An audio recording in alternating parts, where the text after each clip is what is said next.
Good afternoon and welcome on the Sunset Safari. My name's Brent and I have Brian and the Thumb back from leave on camera with me. We have Phil and James on the other vehicle, and we have Tara and Eugene in FC. Welcome on the Sunset Safari. As you saw, we just spotted a bird there. It's the first time I've personally seen this bird since I've been at Djuma and Arathusa. It looks to be a juvenile male black-bellied bustard. And apparently James and you guys had a conversation about him a couple of drives ago, so nice to actually see one. Unfortunately, he's in the shade, and I think if I moved any closer, it would cause him to fly.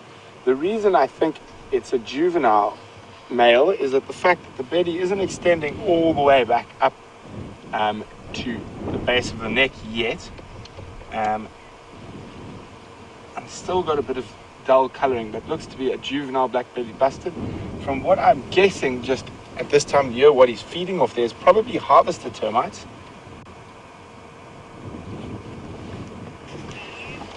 But obviously I don't want to disturb to go see what he's eating, and we don't want to chase him off, especially if this is the first one I've seen since I've been at Djuma. Just a pity he's in the shade.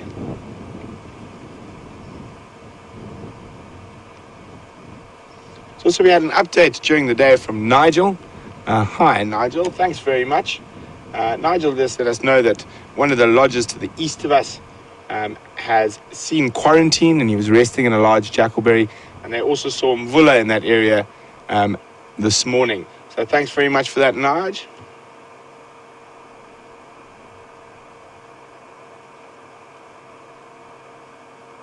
So it looks like that black-bellied bustard is moving off to where we can't see it anymore behind the thickets.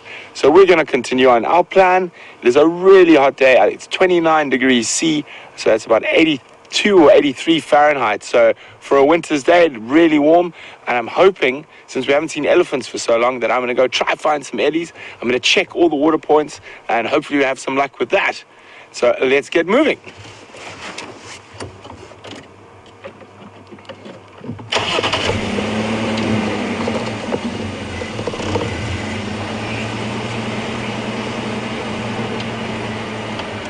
So we're gonna, cross across to James, see what he's got to start off the Sunset Safari, and we'll be back with you a little later.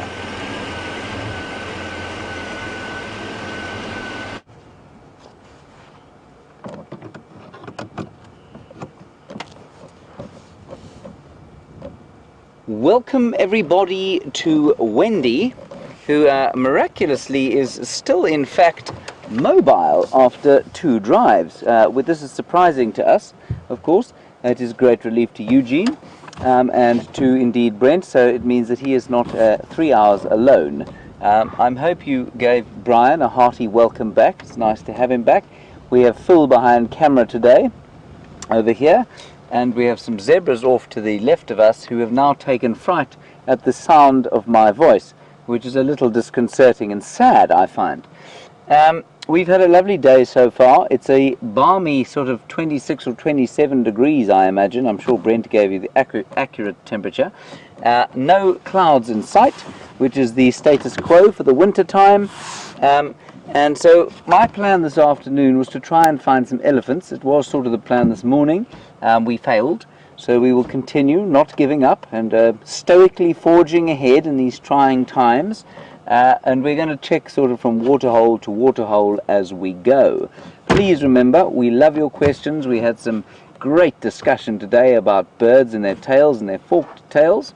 I learnt a lot. I went and did some reading after drive and learnt a bit more, and that was only because of the comments and questions that came from you. So thank you very much for that. If you are brand new to us, welcome. We love having you along. Tell all your friends, your dogs, your physiotherapists, and perhaps your veterinary surgeon as well. Tell them about us and tell them to come and talk to us. Hashtag Safari Live or questions at wildearth.tv. Right, we're going to sneak a little bit forward here. Just have a look at these zebra and wildebeest, and then we'll press on to see if we can find some pachyderms.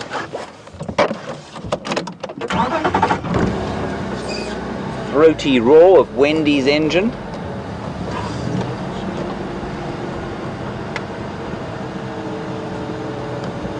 Say when, Phil. Oh, how's that? Right. So we've got a herd of zebra off there. It's quite a nice big herd, and you will notice, as per the Serengeti, there is a teeming herd of wildebeest streaming across the plains with the zebra. Obviously, I'm being slightly facetious here. There is one wildebeest with the zebra, and he will be hanging about with them mainly because, well, for two reasons. Apparently, they eat at different heights of the grass, which is quite interesting. So the wildebeest will eat slightly shorter grass than the zebra. I can't believe that that's the main reason that one wildebeest would hang around with all those zebra, though. So what I think is going on here is that, as with the waterbuck that we saw with the impala today, the wildebeest is hanging around with the zebra because he feels a sense of a safety around them. They're far more eyes than he has on his own, and so if he's with them, they are more likely between them all to pick up the sight of lions coming towards them. I'm quite happy to see that wildebeest because I saw him around this area the other day, and we're not too far from the boundary with the next door reserve, and the Styx Pride murdered a wildebeest there a couple of days ago, and I was more than a couple of days, about a week ago, and I was very worried that it was this poor lonely fellow. And as some of you will know, I have a sympathy for lonely bachelors on their own, especially old Bob, the bachelor of Buffels's Hook, the hippo in the Buffels's Hook Dam. And this wildebeest I felt the same sort of solidarity with, but I'm glad to see that he seems to be still extant and thriving with these zebra, who will no doubt protect him. They won't protect him because they like him, of course. Zebra are known to be some of the nastiest animals in the world, and in fact damage more zookeepers around the world than tigers do, which I think says quite a lot for the character of Equus burchelli, the plains zebra. Right, we are going to press on gently from here and go and check the water. The sun is beating down in a friendly winter fashion, and so we're hoping that the elephants are parched and waiting to have a bit of a drink.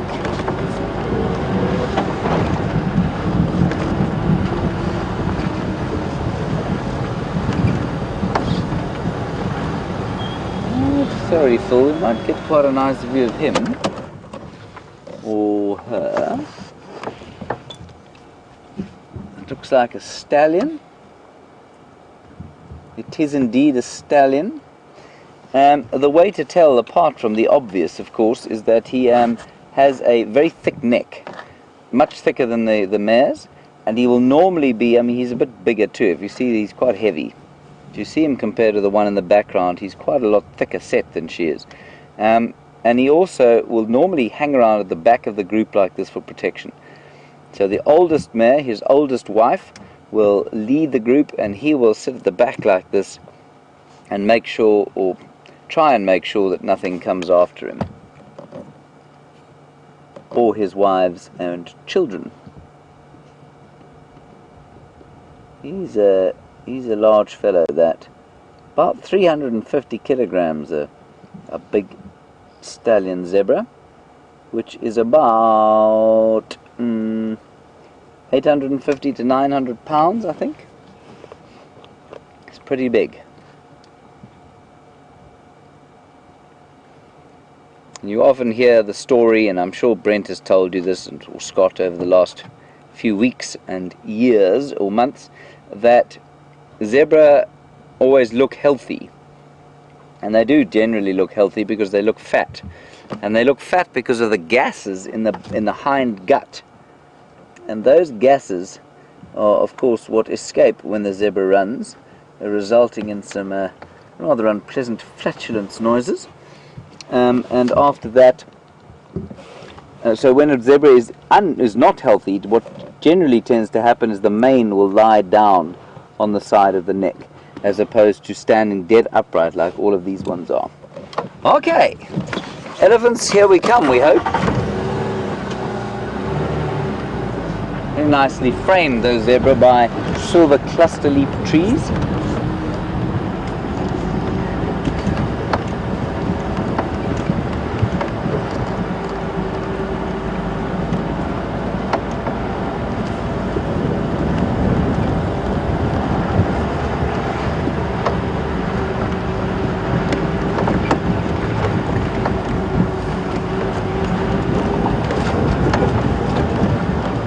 So we're approaching Treehouse Dam now.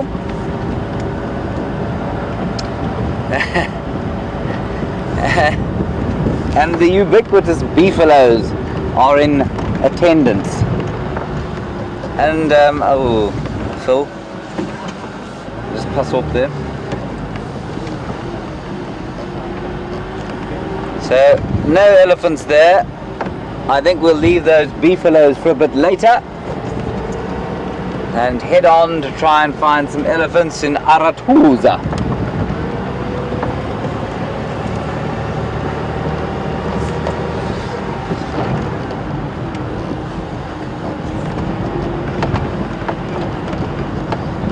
It's an extremely somnambulant sort of a day. I think that's the correct word. Quite sort of relaxed. You can see why those beefaloes would be lying fast asleep at the water's edge, trying to cool themselves in the mud and just generally relax, have a drink every so often, a bit like us on holiday, sipping cocktails by the pool. It's pretty much what those buffalo are doing.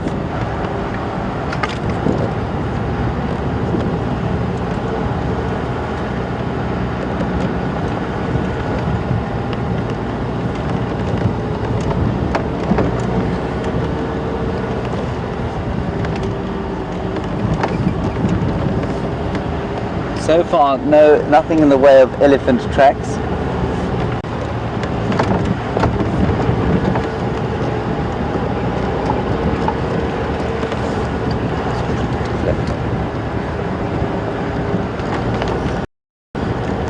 There's two lonely impala. I just want to stop here. Let's have a look at them, if they will allow us to. Two impala over there.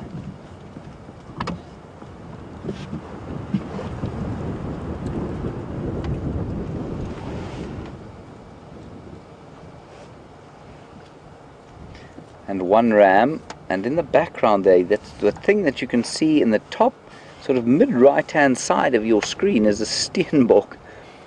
There we go, two steenbok hanging around with a little herd of impala, and they've darted off into the foliage, to the undergrowth.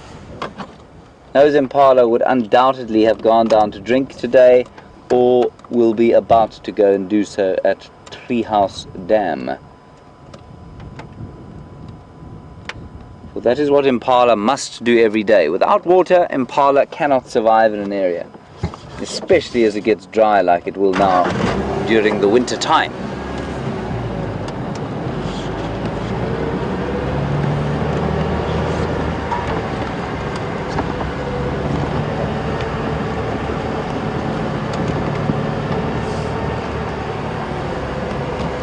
So for those of you who were accompanying us on morning drive,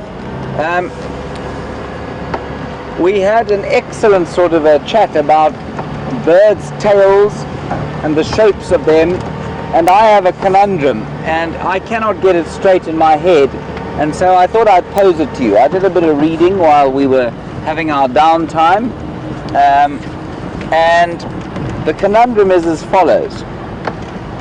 The books will tell you that it is most maneuverable to have a forked tail, which makes sense to me. The swallows have got forked tails, some of the swifts have got forked tails.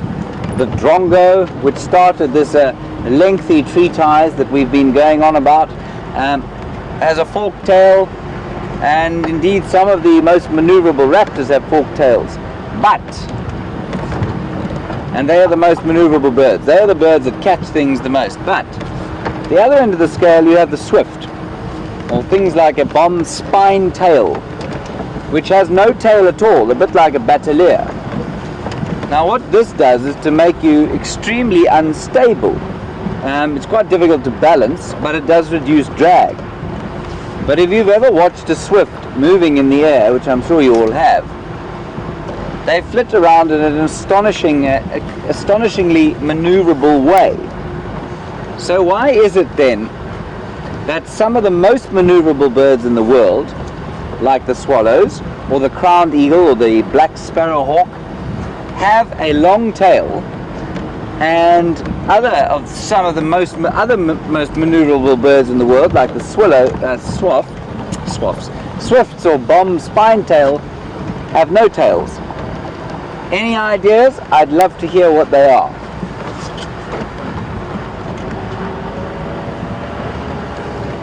I think we're all agreed that things like a vulture, or like a white-backed vulture, has got a very long tail, but they don't have to do much. They just sit in the air and hang. They don't have to turn around too much or be particularly maneuverable.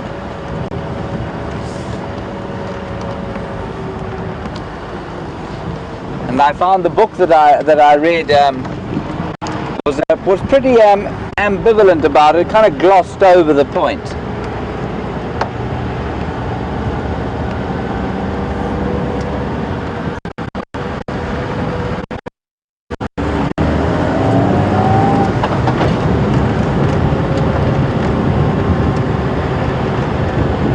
I believe there are some elephants at Arathusa Dam.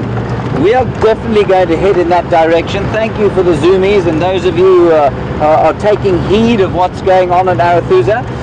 We're going to head there at quite a speed and see if we can't catch up with them and show the rest of you those elephants, and just catch up with them and see what they're doing.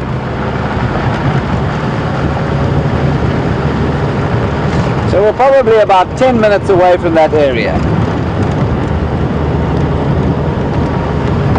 Currently about 16 elephants, which is a pretty average sized herd for the Kruger National Park, which, in case you didn't realize, is where we are. A private concession on the western boundary of the Kruger National Park.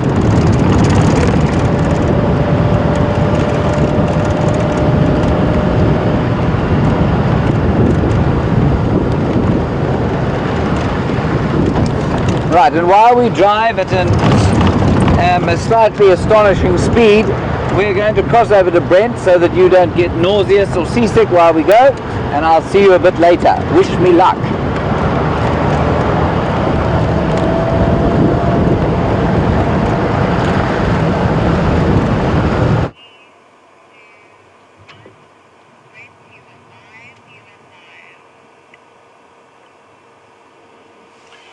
Welcome back, everyone. We're just stopping for a little bit to listen, see if we could hear anything. It is quite a warm afternoon, so there's not much on the move. We've been checking for tracks, possibly of those lions.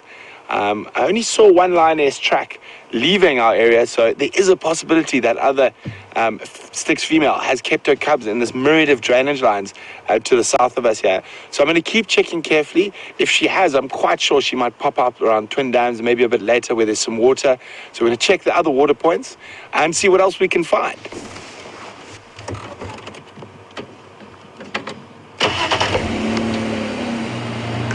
But in the meantime, I'm sure we can find some interesting plants or other things to look at.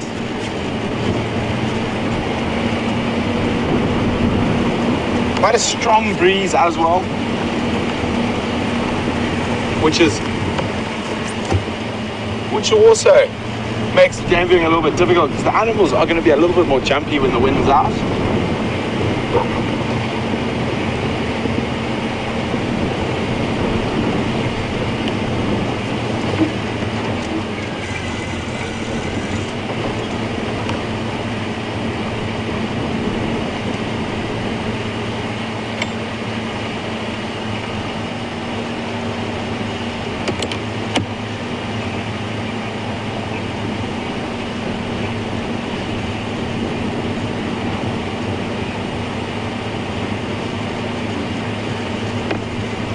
Hi Jenny, welcome on the Sunset Safari, Jenny. Jenny would like to know if we get Corey busted here. Ginny, it is possible. I have never seen them in the northern sands. I've seen them, I think, once or twice in the central and southern sands, more open areas and bigger grasslands, so that's possibly why this more woodland might not be ideal for them. For those of you who don't know what a Cory bustard is, I'm just going to stop up ahead here and I'll show you what it looks like.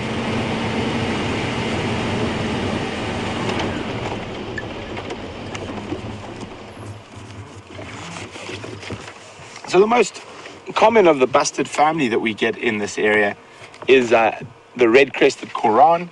Oh, how's that? Open the book right on the right page, didn't even have to flip.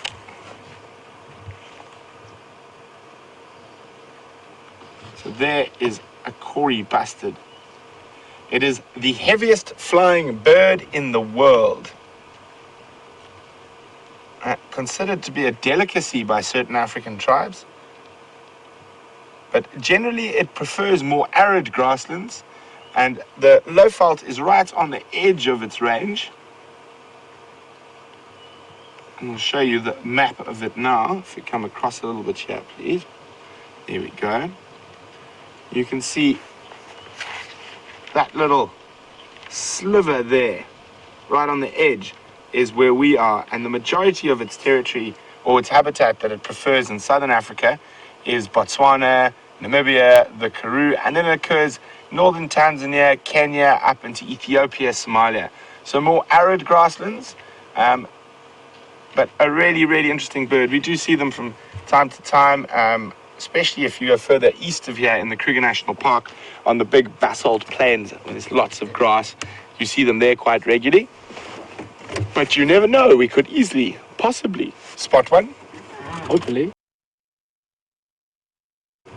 Hopefully, yeah.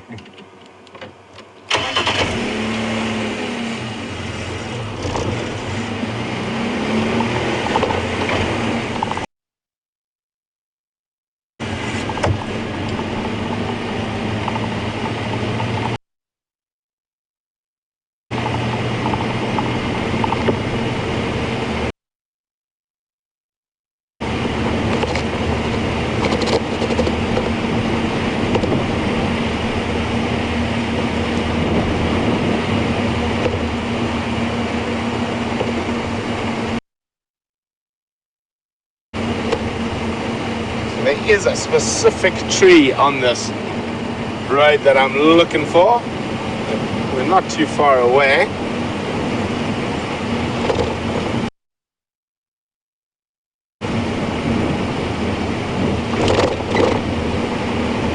It's been amazing how the elephants have moved, and we haven't really seen ellies for a while, and the ones we have seen have just been passing through.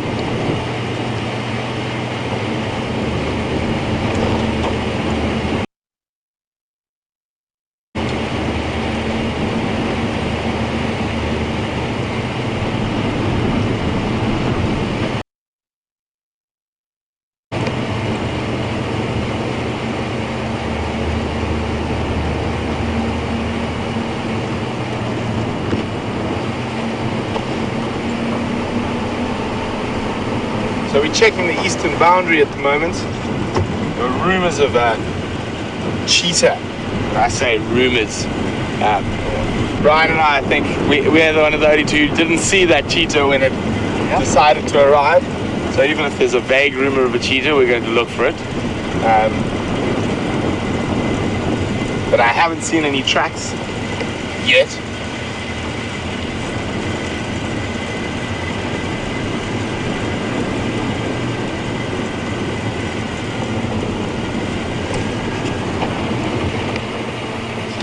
That way up in the distance, which is a striped donkey. Let's see if we can get a bit closer to the striped donkeys.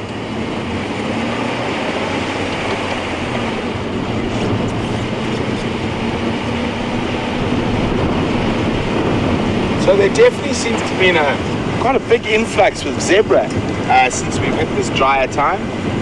Being bulk grazers, they're less selective on what they're feeding, so there is still a fair amount of graze around for the zebra, but we have definitely seen a lot more zebra in the last couple of weeks than we have been before that.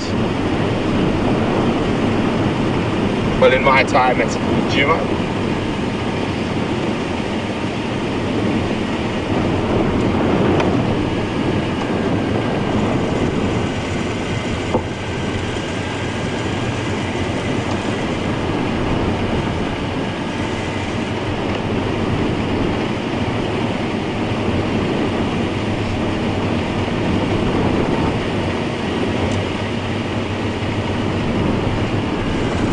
Very windy. And there we go. What have we here? And finally, and so for a while, there's a couple of them. It looks like quite a few. You get them there, Brian? I'll just try maybe that one. Sure. You don't have its shade. So we're going to have a quite quick look at the striped donkeys. Then I'm definitely going to get on these tracks. One of the biggest sets of tracks to follow, so a little bit easier than tracking lion and leopard, but there looks to be at least 7 or 8 elephants that crossed the road here. But going in, oh, those tracks, 2 different tracks going in different directions.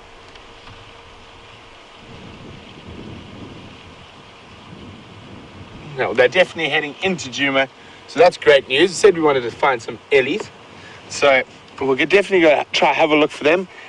From where we are now, I think it's possible they might move towards Buffelshoek Dam, so we might swing around that way, and hopefully we find some elephants there.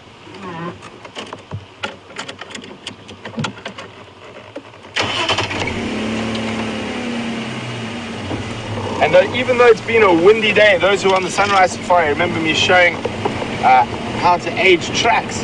You can see they're still crisp, so those are definitely from during the day sometime, probably within the last 2 or 3 hours.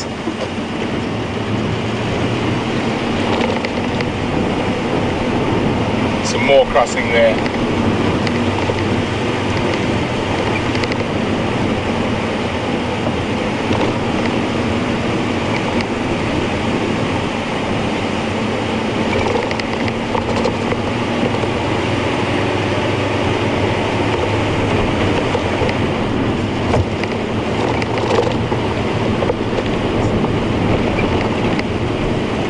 Zebra we spotted from probably about or maybe not as far as a kilometer, but quite close back. Just saw something different in the road ahead. Just stood out.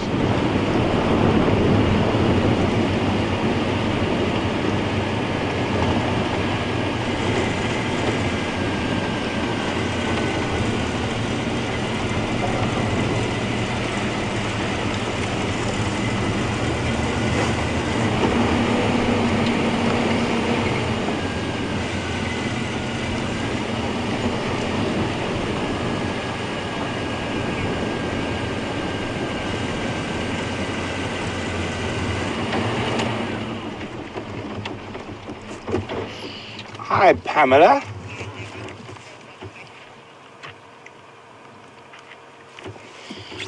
Pamela, we'll get back to your question just now once we've finished watching these zebras.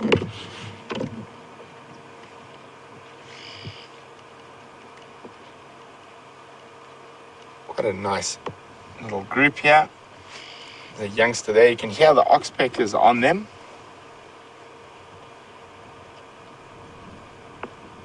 See their tails going full swish, keeping the flies away.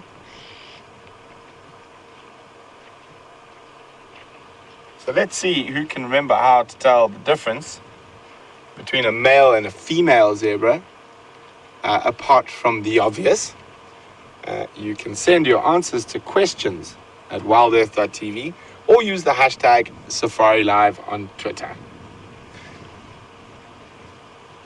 Let's see if we can get a little bit closer to these fellas.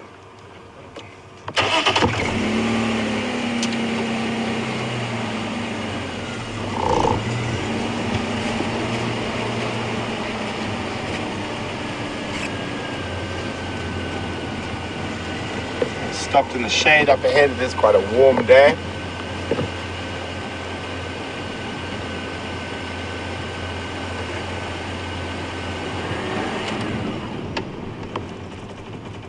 Just taking a quick break in the shade before moving off.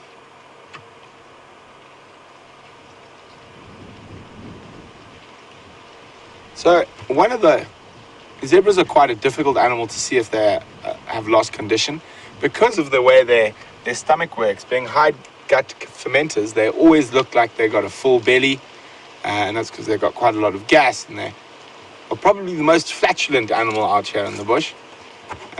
But one of the ways to tell when they are lacking a bit of form is when their mane starts to droop. So we'll have a look at this guy in front of us now. You can see he's got a very straight, erect mane, and so, strange enough, when an when a zebra is not feeling so well, or there's something wrong with it physically, quite often not the full length of that mane, but only patches will fall down and lie flat against its neck, and that actually can give quite a comical appearance. But it's generally if they are not in the best of condition. But the zebras are heading east over our boundary, and I would like to go see if we could find those elephant tracks again, and hopefully those elephants have been moving towards Buffalo's Hook, and I think we're going to do the same. So we'll see the striped donkeys again, I'm sure, a little bit later.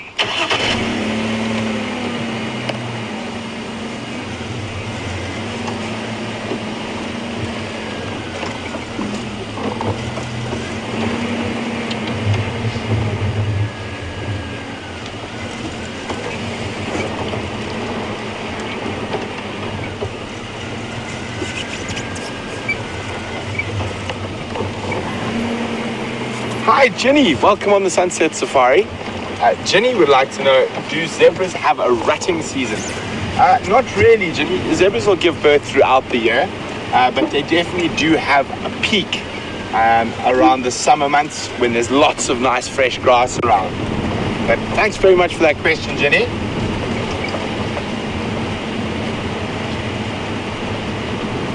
I spotted them as we snuck past. It looks like there's some big kudu bulls up ahead.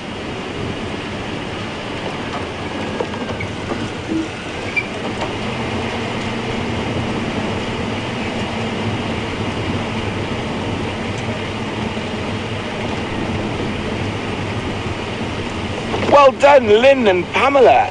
That is correct. It is the black stripe between the back legs, which is the best way to tell the difference between a male zebra and a female zebra without the obvious things. Also, male zebra sometimes have a much thicker neck, and their body position and behavior around, they'll generally try to put themselves between the herd. Oh, lots of kudus. They're not very relaxed in this wind, so I'm just going to stop a little bit further away. Young males took off. And if you are a kudu, it pays to be a bit cautious in this wind. I'm just going to try go forward a little bit, see the others.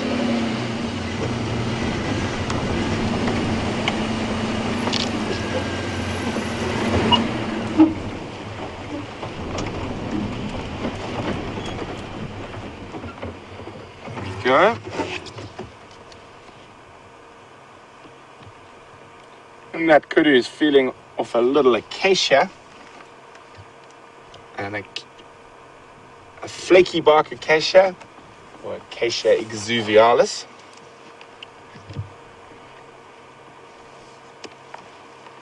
Disappearing again. I was hoping we might see some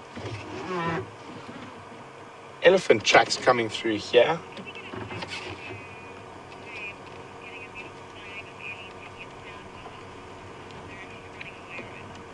Okay, guys, we're going to jump across to James quickly. You've seen something really exciting and really beautiful, so we'll be back with you a little bit later in the drive.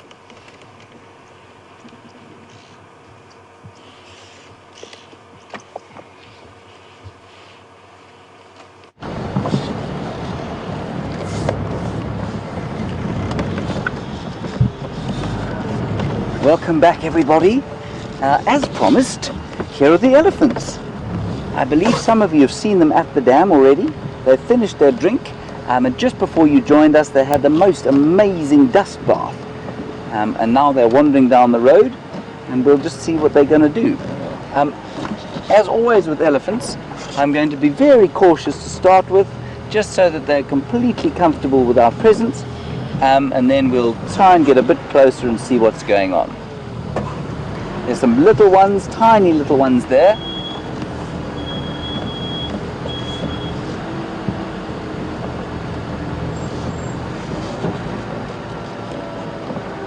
And we just saw one lying on the ground being covered in dust by his mother. Some off to the side here. The first thing you do when you see an elephant on the right is look left, of course, to see that there aren't a whole lot of others.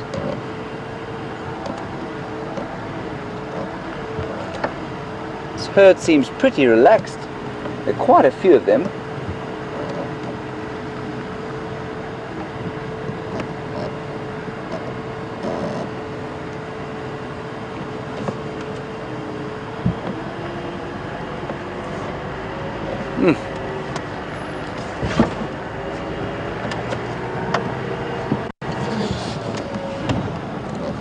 So they're heading off. They seem to be not feeding too much at the moment. They're obviously on a mission to go somewhere.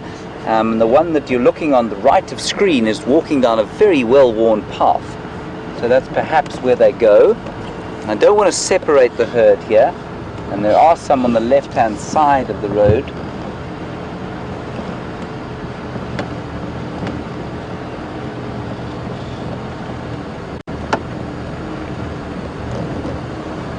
They're definitely moving in a very purposeful way. They don't seem to be stopping for anything to eat just now, which is so interesting. You know, a lot of people at the beginning, when they see elephants, they think they're not very selective about what they eat. They think they just sort of chew anything that they can find, whereas in actual fact they are pretty selective.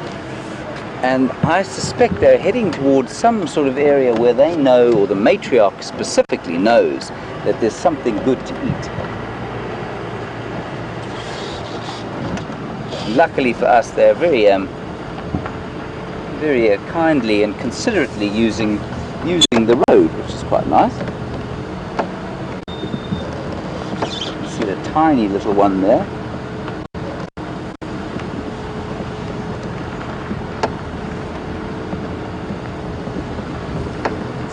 Tuskless, oh no, there's one that's broken her tusk on our right here. And they're pretty relaxed. There are one or two that are looking at us, but none of the adults is kind of turning and looking.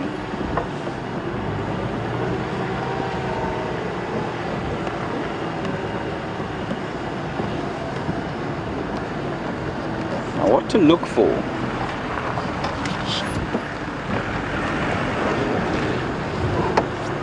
When you're driving along like this and you want to know, how cognizant they are being of you, what you do is you watch, like that one there now. Sorry, Phil, can we just zoom in on the one walking to the left there? That's it, middle of shot. That's her. Now, what you'll notice is that she is in fact watching us now. She'll just turn her head ever so slightly as she's walking and almost give you the eye. And if you didn't know what you were looking for, you wouldn't realize that that's what she was doing. Now the younger ones are all doing that. They're all just keeping a little bit of an eye out to see what's going on, while the big ones, certainly the matriarch and the adults, seem to be just walking quite happily. Now they seem to have stopped to have a bite to eat. And making a lovely noise.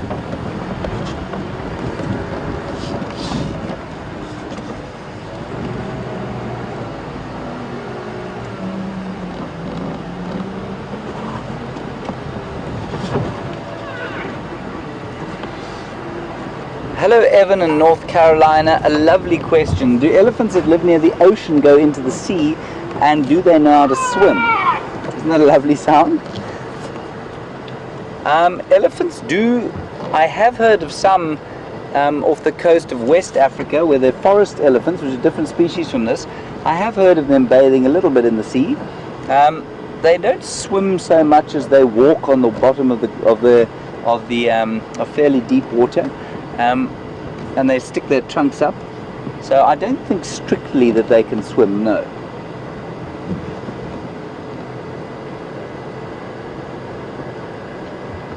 They haven't won any surfing competitions as far as I'm aware, Evan. Very nice question. So I would suggest next time you're with Brent, you ask him that question. He spent a lot of time in Gabon, where there are forest elephants, and right on the coast, and he may well have some information on that. He may have seen it. Now, I'm just going to stop here a little bit. They're becoming slightly wary of us. If you look forward there on the road, that one that was just sort of holding her, rubbing her feet together, or his feet together, I can't tell what it is. And they do that, it's a sort of displacement behavior. Just like when you're feeling a bit awkward, you might fidget with your hands. If you walk into an awkward social situation where you're feeling a little awkward, you'll fiddle with your hands. Elephants do exactly the same sort of thing, or with the hem of your shirt or your skirt or something like that. And that's exactly what that is, displacement behavior. And there's a cow off to our right here, that is, cow off to the right that is trying to, she's watching us very carefully. She's kind of holding back from the rest of the herd, and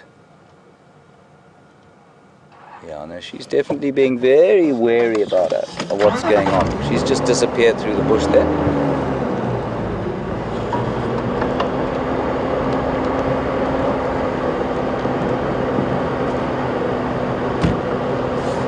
Waving at another ranger who's out with his guests, and they have no doubt marveling at this incredible sighting.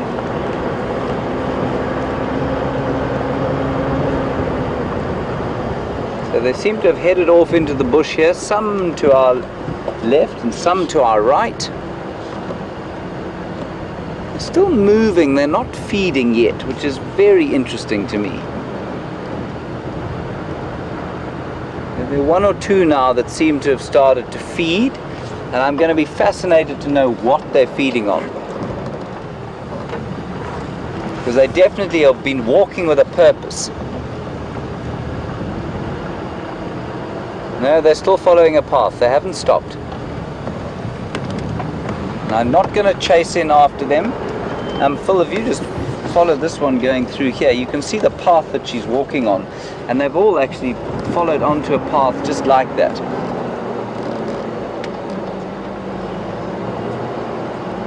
Now some of them seem to have stopped, others are moving a little bit.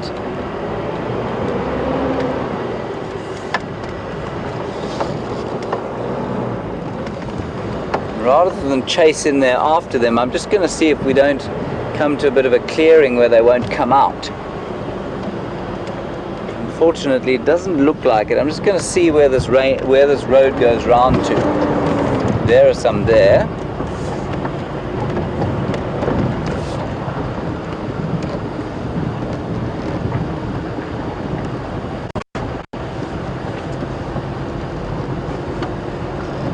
That's Nyala.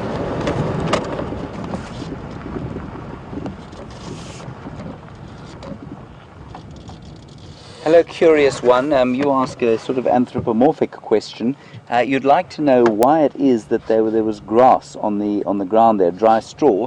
That is from Arethusa's rethatching project, so nothing to do with the bush. And they just will lay it on areas that are vulnerable to erosion, and that stops the erosion coming. Okay, the elephants are now feeding along a drainage line here, and we're just going to drive in there a bit and see if we can't have a better look.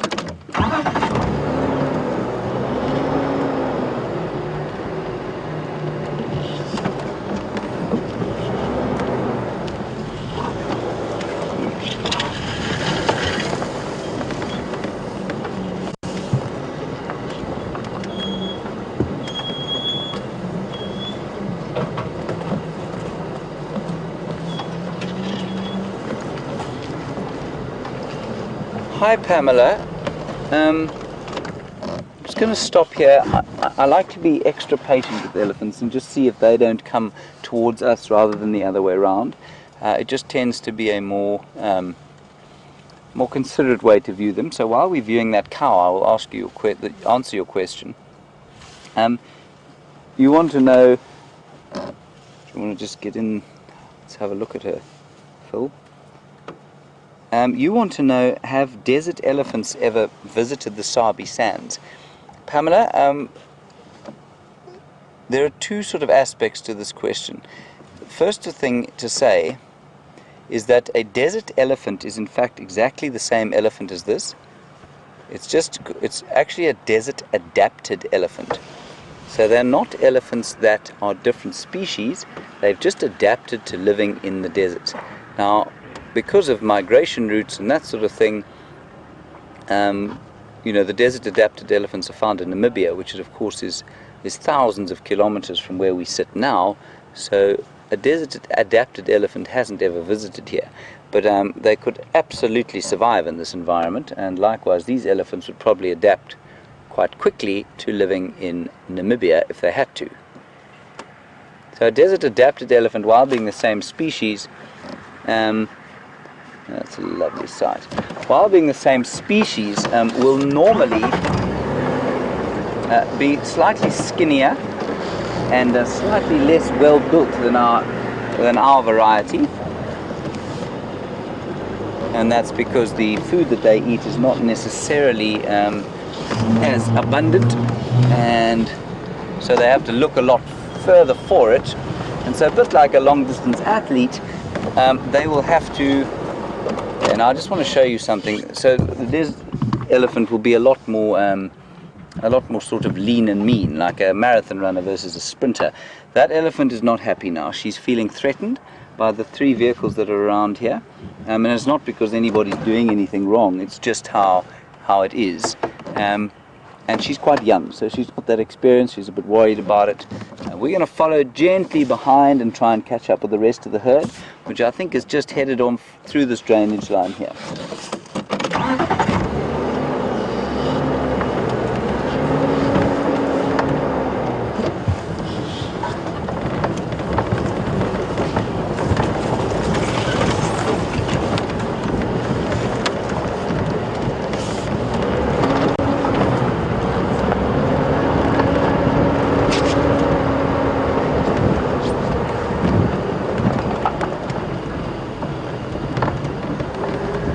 So pleased to have seen elephants again. It has been some time.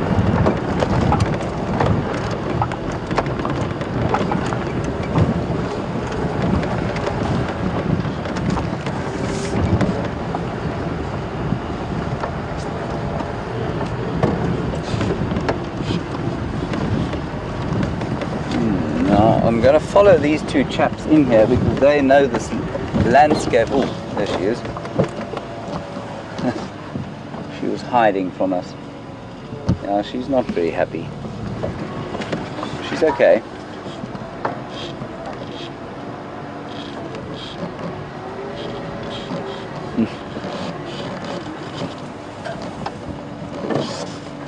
I think we're going to go around.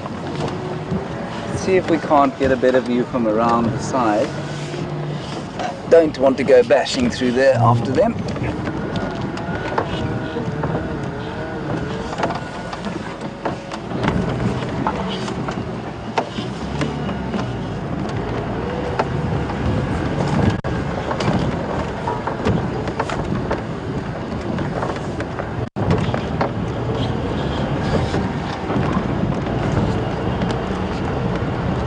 Right, Jill on Twitter, thank you for your question about forest elephants. I'm going to go try and get around this drainage line, so while I'm doing that I'll answer your question. You read an article on forest elephants and you said that you've read that they are genetically different. They are indeed, they're a different species. So this is Loxodonta africana that we're looking at, and the forest elephant is Loxodonta cycloides. And it is, so they're a totally different species. They don't look that different. But they are certainly not the same. Right, I'm just going to stop here and have a listen and see if I can hear where they have gone. So it might be best to go around the other way.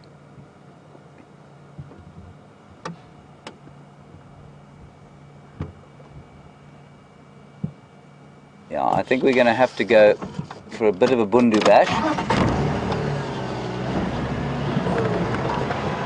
You just follow up here on the radio. Ryan, do you copy?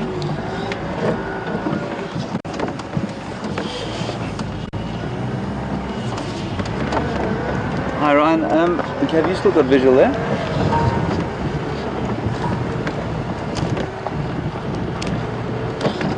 Okay, copy, thank you. Alright, they've sort of turned in the southerly direction, which is the direction we're going in now. So we're going to have to do a little bit of bundu bashing.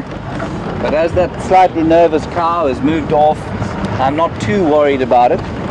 I don't think that they will be adversely affected by us going after them through here.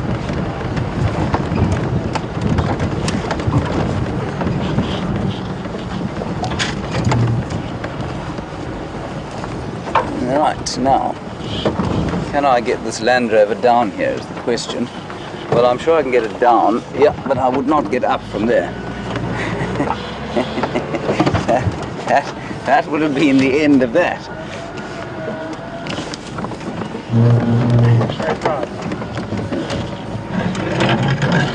Whoop. Hold on to your coffee.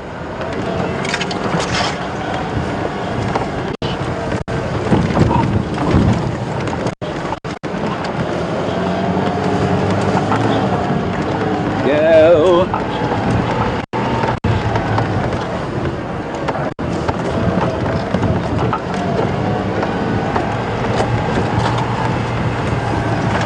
Beefalo skull.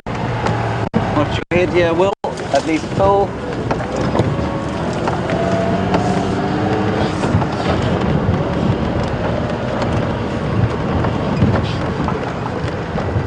Try and catch up with them now. Headed off over there.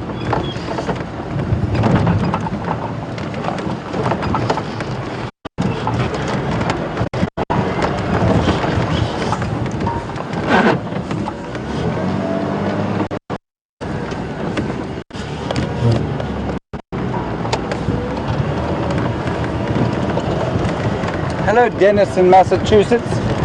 You make a comment about, sorry, I'm just trying to find a direction here. I think we're going to go up here. You make a comment about having read an article or seen a documentary about desert adapted elephants. Sorry, hold on 1 second. Yeah.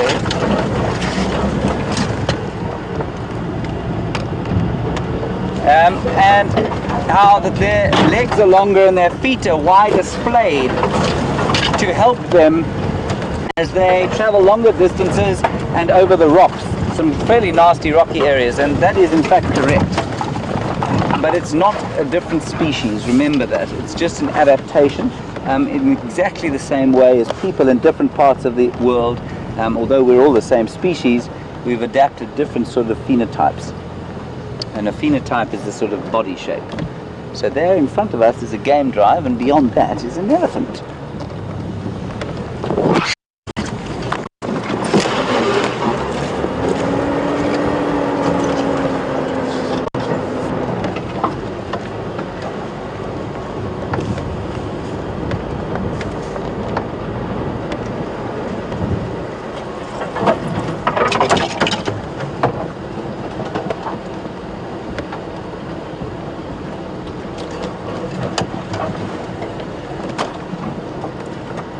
Hello, Little Heath, Dayton Children's Hospital in Ohio.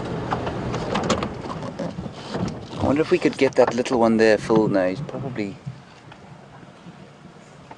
Okay, we're just going to sit here for a while quietly and just watch as they're both sides of the road. There are a few through there. We can have a look at them, or just in front of the game drive vehicle.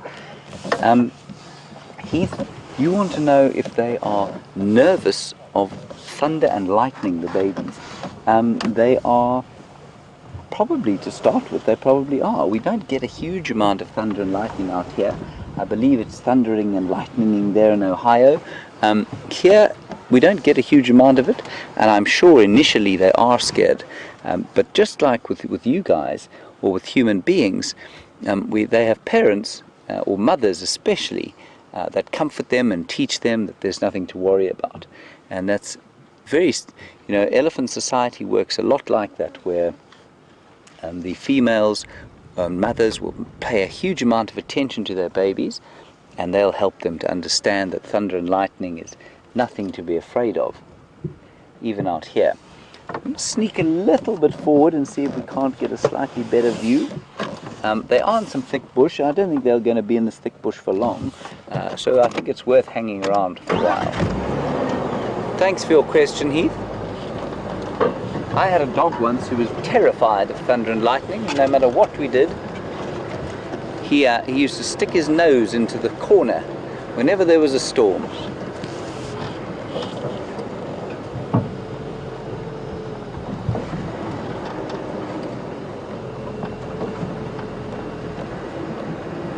So I want to try and see if I can see what they're eating, like I said I was going to. They seem to be onto the combretum, which is the most common tree here. Here we go, Phil. There's some decent stuff in front there.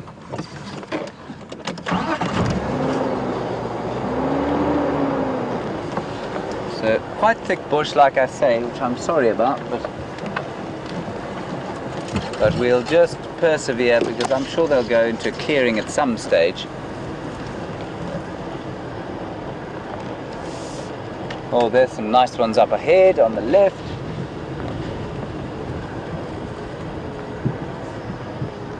And there on the right. Okay, now that's interesting. Can we get that one on the right there, please, Phil? So that youngster is eating that sort of very common bush that they eat in winter, and that's the round-leafed teak, or Pterocarpus rotundifolius.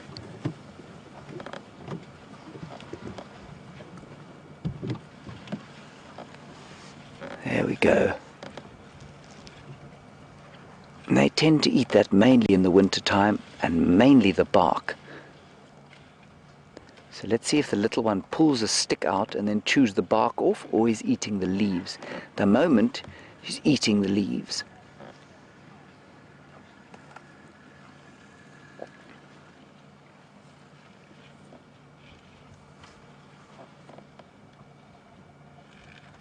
You can see how dexterous the trunk is.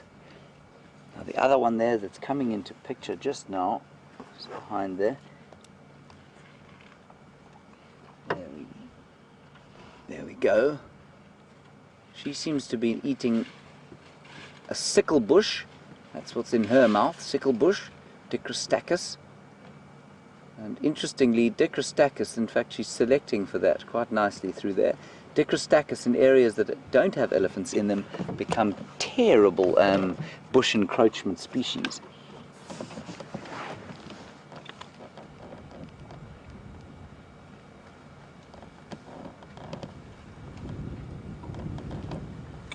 Now she's eating some combretum or bush willow.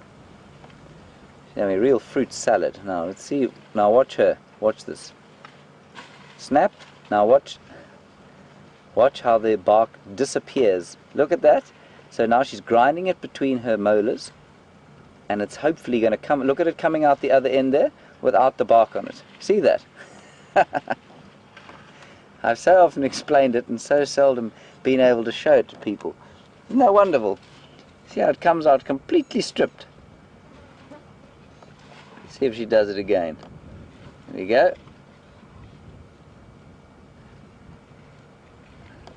Yeah, there it comes.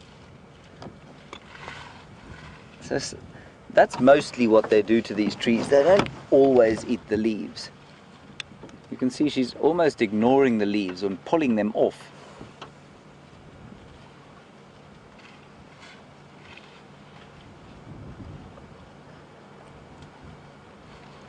Marvelous to see. See, that's great. Okay, we're going to sneak a little bit forward now. Let's see if we can't get another view just up front.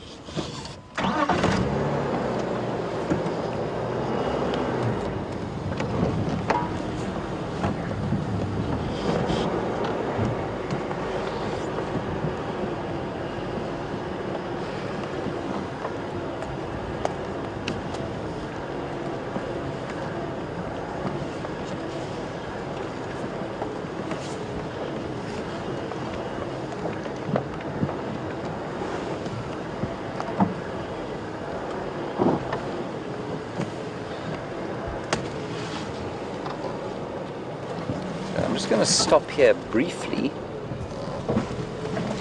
and see if this one here doesn't come out, but I just want to show you this bush. Phil, this is the bush that they were eating.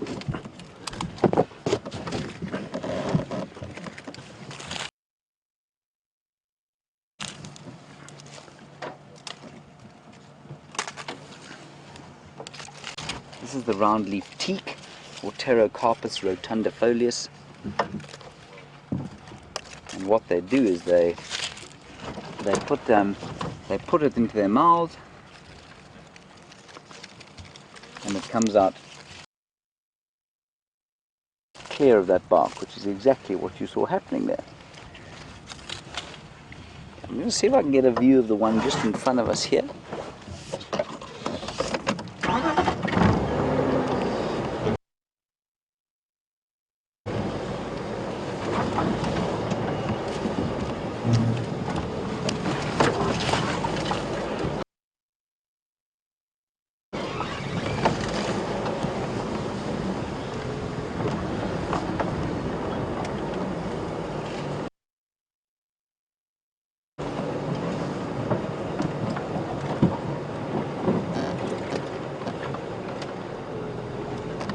How's that for? Okay.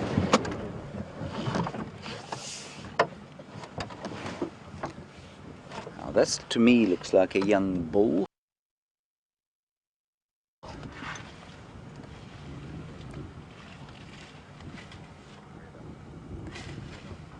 And I find so often with animals, the young males the most entertaining because they try and push the boundaries a bit.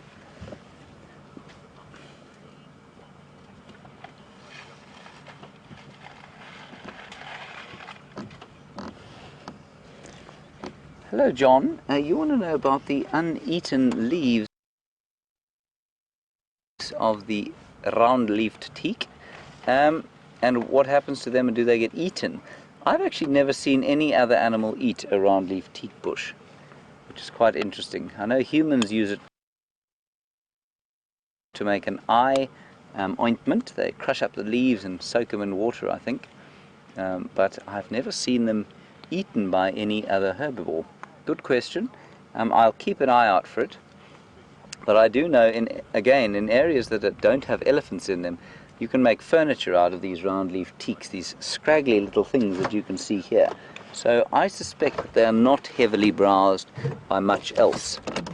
All right, we'll get another view of this young bull here.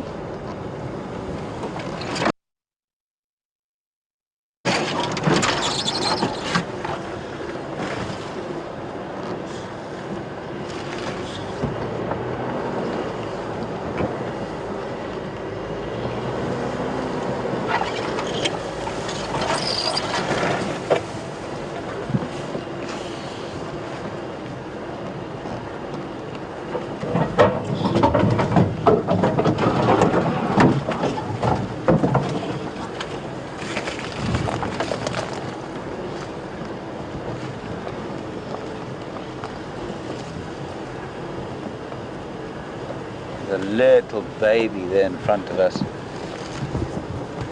See him there, Phil? Oh, that's hilarious. I'll just try and get him through there. There we go. Tiny little one that was trying to use his trunk for the first time.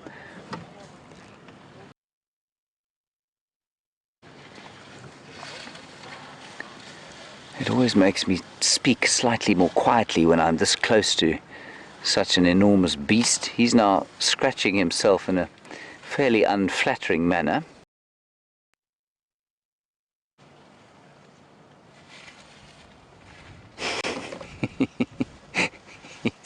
He's a little itchy between the legs.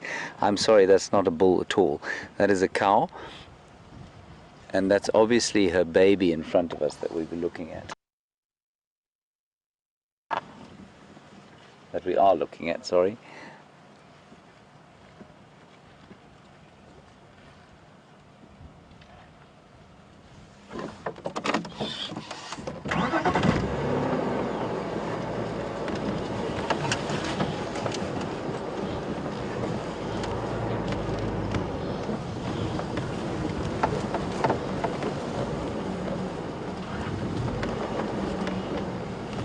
go around here a little bit. No, we're not going to get around there. I'll take Phil's head off by mistake.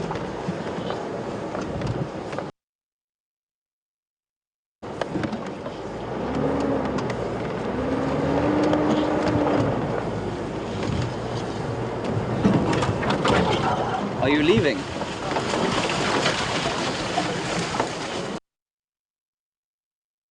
Thank you, that's very kind.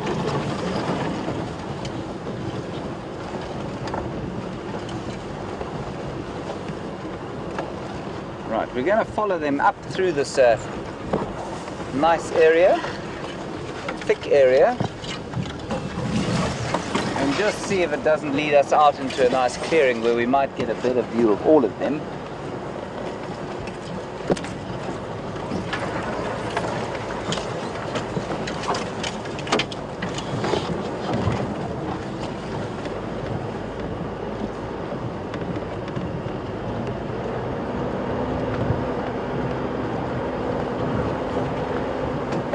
Go in front of us, Phil, on the right and on the left.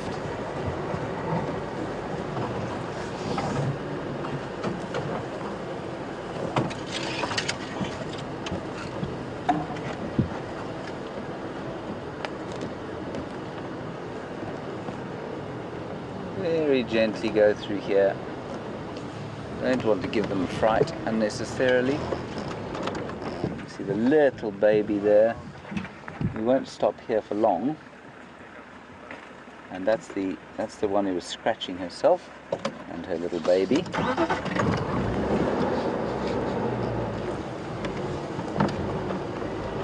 Now I tell you, 12 or 13 years ago, you would never have got this close to a herd of elephants before. They would have been so nervous of us. Now sufficient trust has been built so that we can actually get relatively close. So I'm going to stop on this termite mound, going a little bit beyond. Well, that said, we still got to be pretty careful, simply because, ooh, yeah. Go, turn around. Quite close here. I'm not going to turn the vehicle off. A little bit close to her.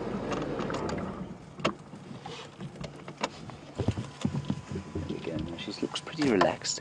We're going to be very quiet here.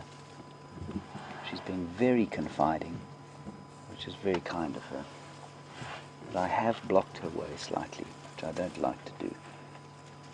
And the little baby is not very comfortable, but it's just so great. Look at him showing us how big he is, showing us that he's the boss. He's the big strong one. Isn't that beautiful? Oh, that's just spectacular. Like I say, 10 years ago we could never have had a sighting like this. Now she's more than likely suckling for comfort as opposed to hunger right now. We've made her a little bit uncomfortable, the baby. I'm saying she, but I can't sex it at this stage. Almost a year old, you can see. It was just about old enough to fit under, just about can't fit under her mother's belly. And you can see how totally useless that trunk is. It's trying desperately to pick up that round leaf teak twig and failing fairly dismally.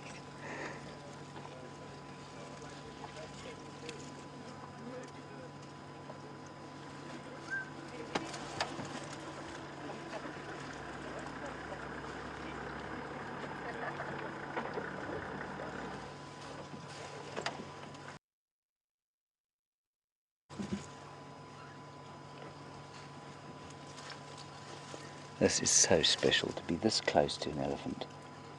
And to have them trust us sufficiently to be this close is fantastic.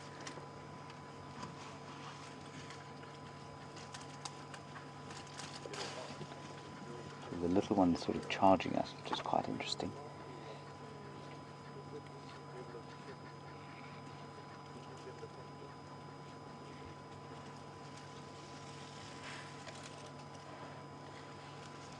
Baby's now having a little bit of a suckle and rubbing itself up against its mum. Probably a bit older than a year actually. You can see still won't be able to fit under her belly now. I'm just going to roll a little bit forward, and Phil might be able to get a slightly better shot. She's moving off.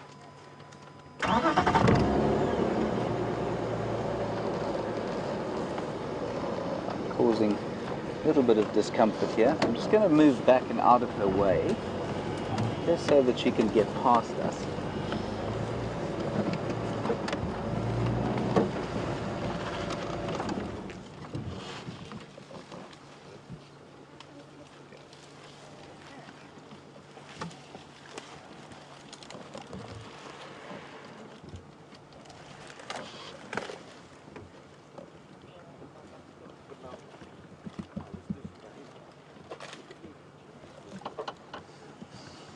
Now I'm not going to start the vehicle. I need to be very, very quiet at this distance.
My heart rate is at about 200 beats a minute. She's turning round again, which is slightly disconcerting.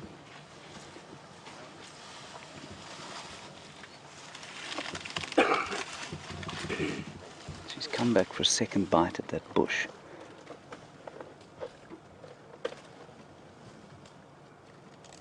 And for the moment she looks pretty relaxed. And what we don't want to do is escalate any situation here by making a noise like starting the vehicle. And she's being so kind to let us be this close to her.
Wasn't that spectacular? It was just amazing. Right, we'll follow slowly.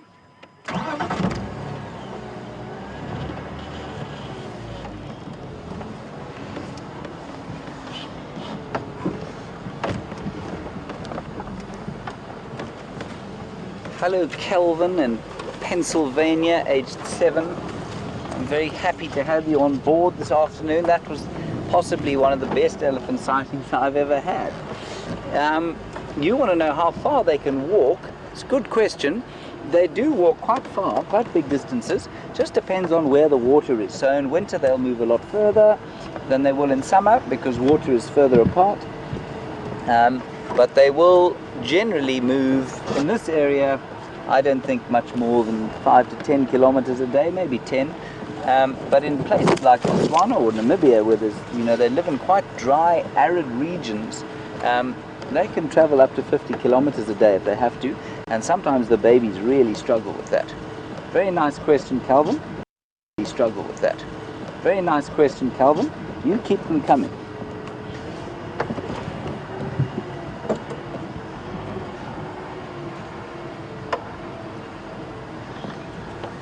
Now, I'm not sure if you can appreciate quite how close that elephant was to us. She was, at one stage, about probably between 6 and 10 feet away, which was pretty spectacular, to say the least. It always gets my heart rate up, but at the same time, she never at any stage gave me any sense that she was feeling threatened.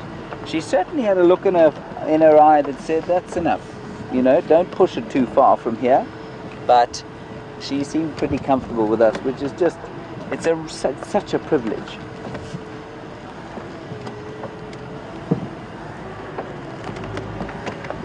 Not sure if we'll get much more of a view of them here, but we'll try. They seem to be heading off in that sort of direction.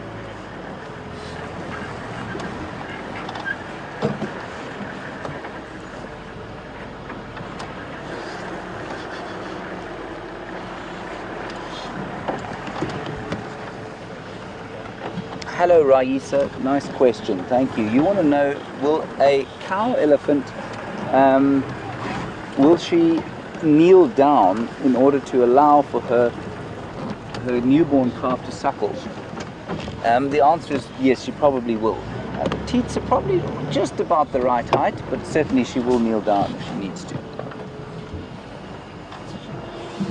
I'm just trying to decide on the best route here. They are all sort of filtering down through this thicket here on the outside of us. And I think we're going to go a little bit further up the road actually, and then perhaps in. That was just, I don't think it's going to get better than that. That was just such an awesome privilege. Little bit scary, which is quite good.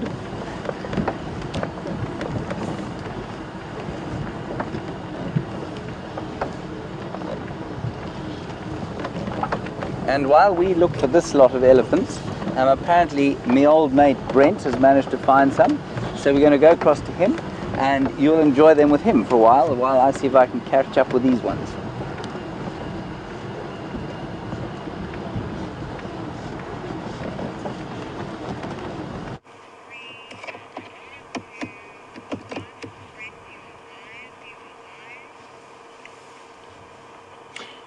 Welcome back, everyone.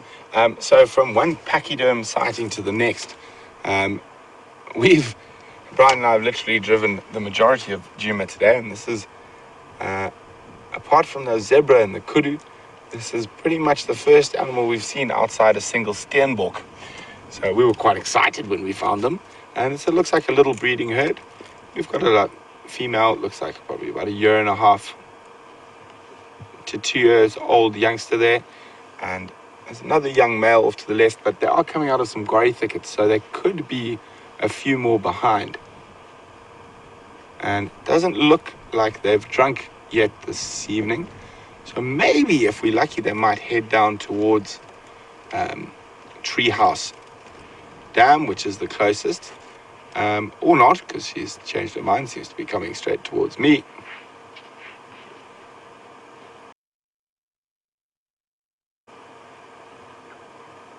Just going to keep quiet, and you can see them moving. Just try and listen to how they move and how quietly they can move through the bush.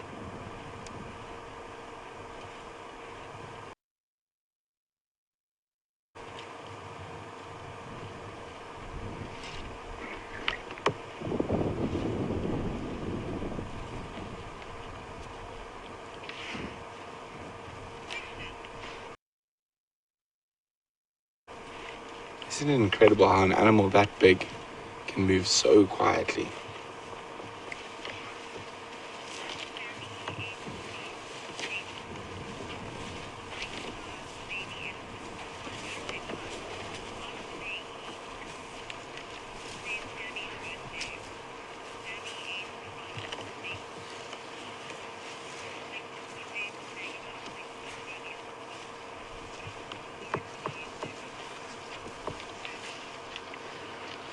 Hi, Sammy.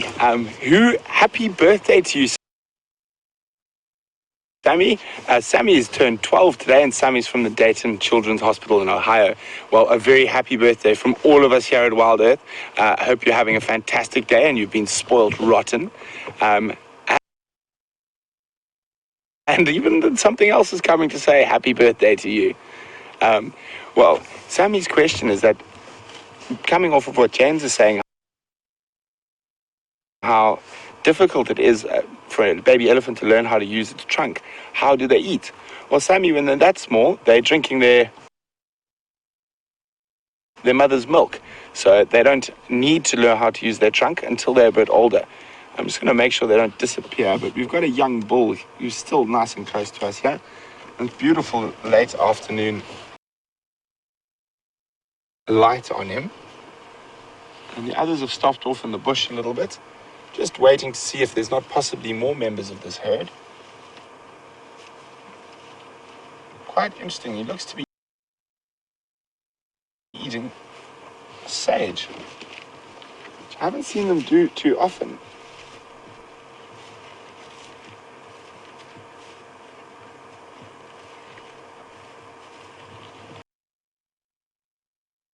Maybe he's got the flu.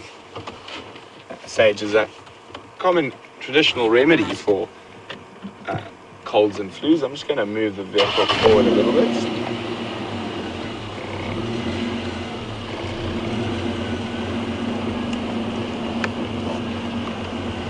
I'm just going to try and guess where they're going to go.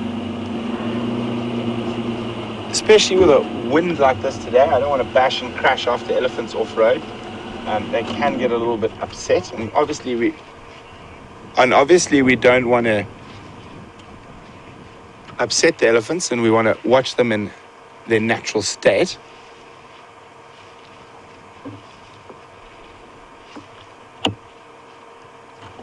These guys look very relaxed, so I'm going to go, it's not too thick here, I'm going to go off-road a little bit.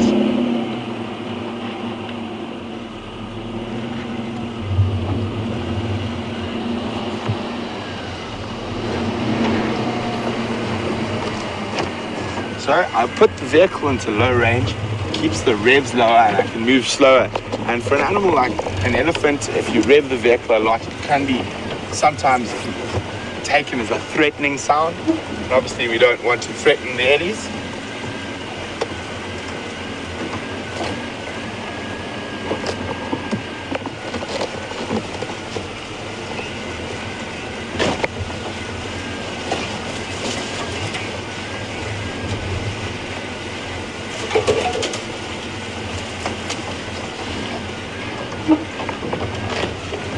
Hi, Pamela. Welcome on the Sunset Safari, Pamela. Pamela would like to know whether a bull elephant would aid in the rescue of a calf in distress, or is that just a female affair? Pamela, I have seen bull elephants sometimes aid other elephants or female elephants or babies in distress when they've been stuck in the mud or around water holes, but it is more common that it is more of a female affair. But it is possible, and I actually have seen it before, a bull reacting to the distress of a young elephant.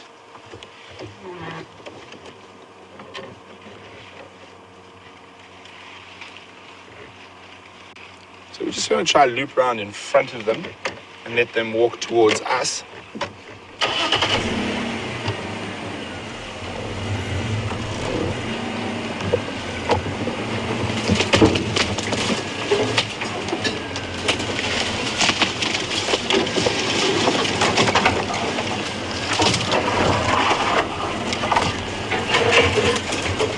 It's very important to keep keep your movements very steady around an elephant. You don't want to go too fast.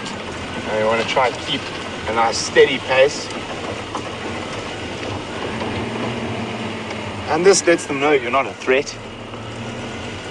Also, you'll see as soon as I get the opportunity, I'll stop driving directly towards the animal and change and drive across her face. And like with anything, if you approach something straight on at them, if I walk straight up into your face, it's going to feel like I'm threatening you. But whereas if I walk across the side of you, it's not going to feel like that. As you can see, she's very nice and relaxed, taking very little notice of us. And the little boy, so he's playing with the branch there.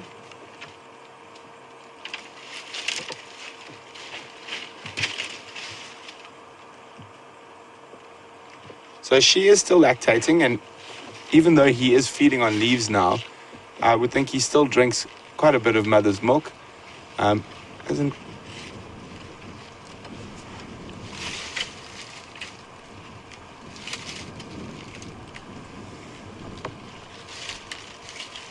he's probably in the process of being weaned at the moment. So some of his diet will consist of leaves and branches, but probably the most of his diet will still consist of that very nutrient-rich mother's milk.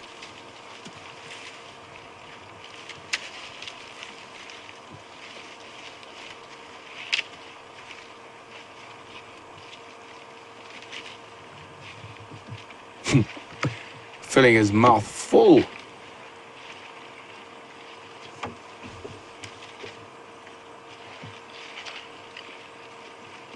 So he's feeding off a small bush willow there.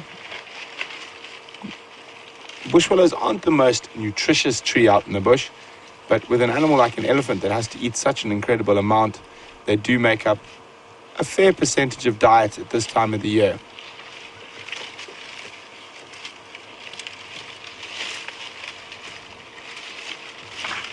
Oh, head shake.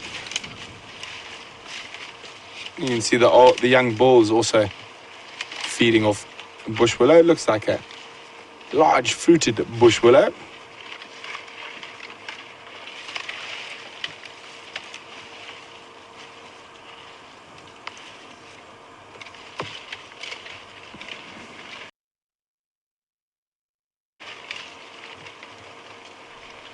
So I got a question for you guys out there. I decided it's time to try a little bit of a different game. So it isn't a question about elephants, but this is more of an English literature question on elephants. There's quite a famous story written by a very famous author about how the elephant got its trunk. And that is in a book, and I'm not going to say the name of the book, but it is one of my favorites. I'm going to give you the hint on how to figure it out, is that the elephant got his long trunk on the banks of the great grey, green, greasy Limpopo. So I wonder who can tell me who wrote that book, and a book of stories about animals, and probably one of the most famous lines in that book was on the banks of the great grey, green, greasy Limpopo, where the elephant got his long trunk. You can send your answers to questions@wildearth.tv or use the hashtag Safari Live on Twitter.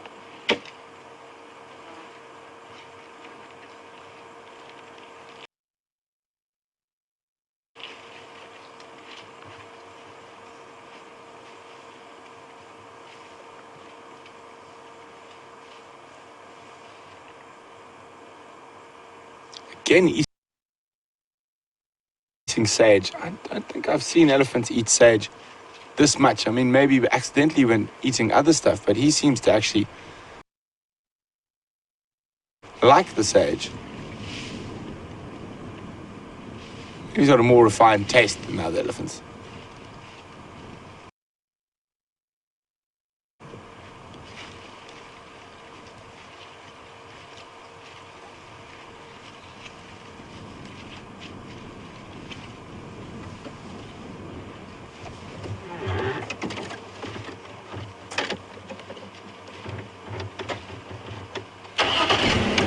gonna sneak a little bit around.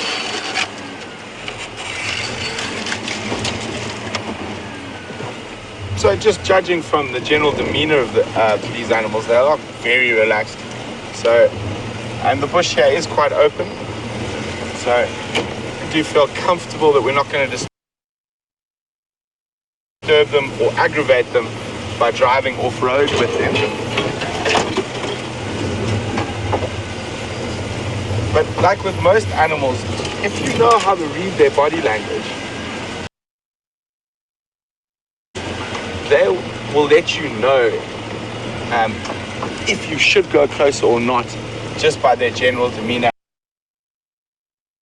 And you can tell that from quite often even 100 meters away.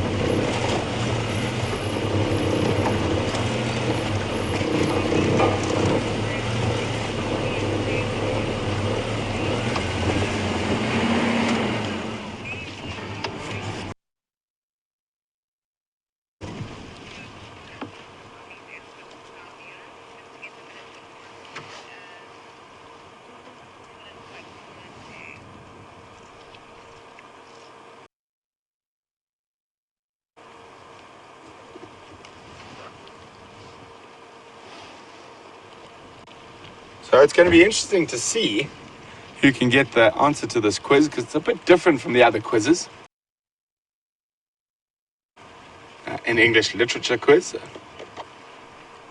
So if anyone missed it, it's what famous author who wrote a book about animal stories, and specifically the story about how elephant got his long trunk. And there's a very famous quote in there, and that is, on the banks of the great grey-green greasy Limpopo, all beset with fever trees. Who can get me what book that is, and who is the author who wrote the book about lots of different animal stories, but for me, one that sticks to in my mind the most as a kid was the one about how elephant got its trunk on the banks of the great grey-green greasy Limpopo, all beset with fever trees. You can send your answers to questions@wildearth.tv, or you can use the hashtag Safari Live.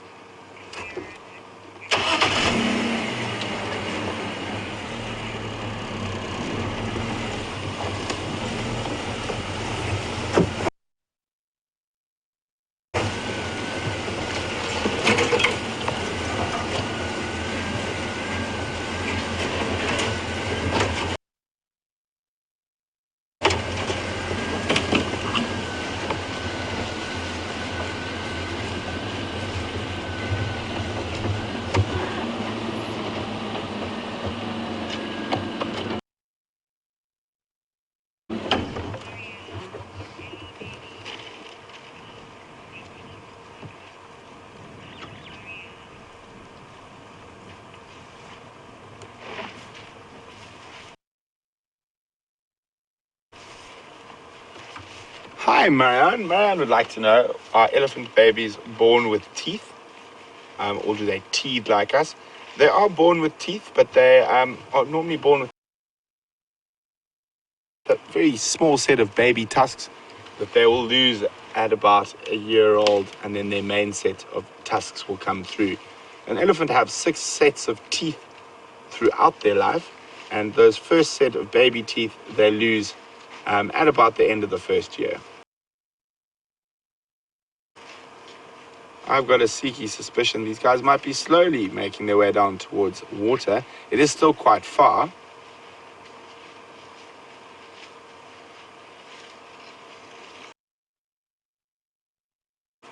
Now I've got another question for you while we've got the other one going. Another little quiz on the elephants while we are following them. And that is, what is the furthest recorded elephant migration in Africa? And obviously that's quite difficult. It's a very difficult question. and there was an elephant that was recorded traveling an incredible distance, and that was obviously with a satellite collar that kept tracks of his movement. But what is the furthest recorded movement of an elephant in Africa?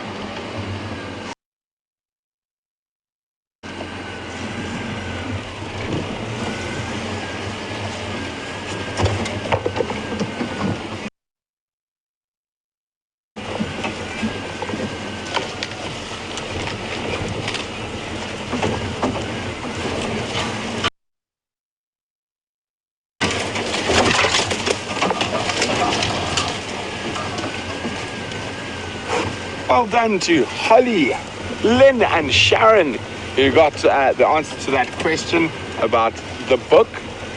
And it was Rudyard Kipling, and the book's name was The Just So Stories. Well done, guys.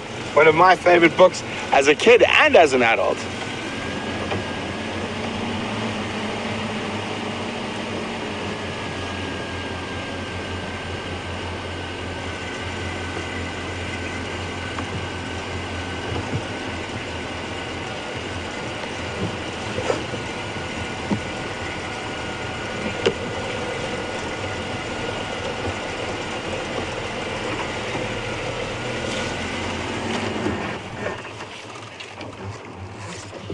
Hi, Rosie.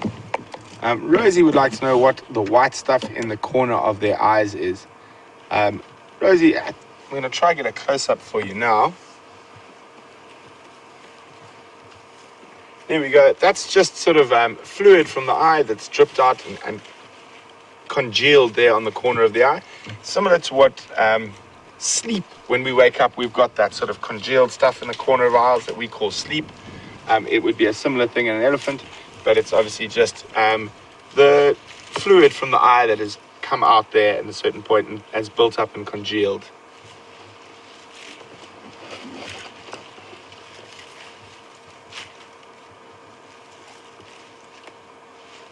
Very nice young bull here, probably around 16, 17 years old.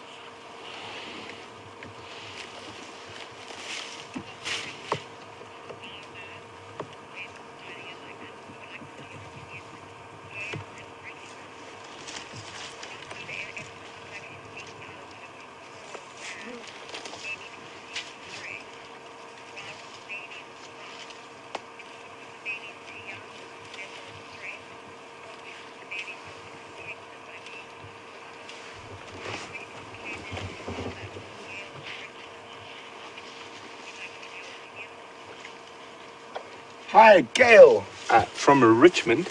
Welcome on the Sunset Safari. Nice to have you on the back of the vehicle with us, Gail.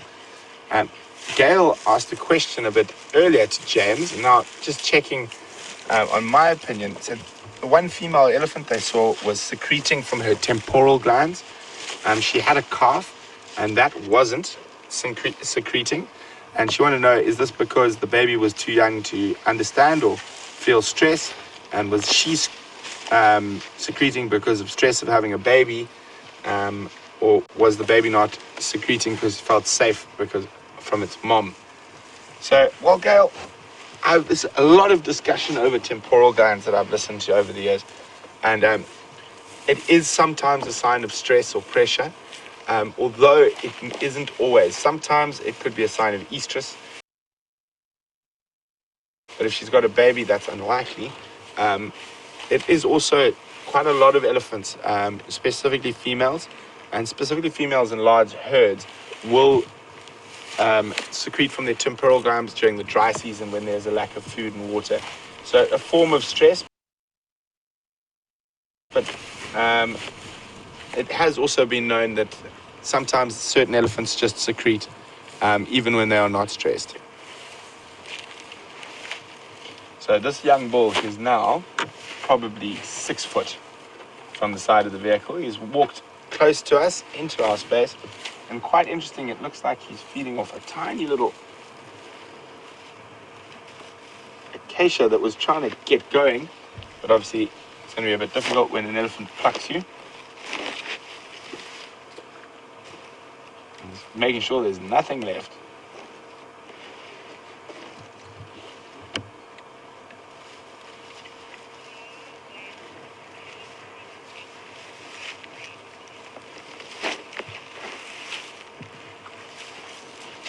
Hi, Joe from Wales. Joe would like to know what an elephant's sight range is. Joe, I'll get to your question in a second, but he's probably not even 5 foot from us now. If he wanted to, he could very much lean over and grab Brian from the back. There we go. As you can see, there's Brian. He's very, very close to us. So obviously, when an elephant's this close, it's very important to stay very calm. And you can see I keep talking, but I'm keeping my voice in a very neutral tone so as not to stress him or give him a fright. And obviously, especially with an animal this size, this close to us, it is very important not to get that animal fright or stress it out. So rather just keep quiet and keep talking in a very nice, even tone, no sudden movements. So if I had to start the vehicle when I'm this close to him, it could actually cause a problem.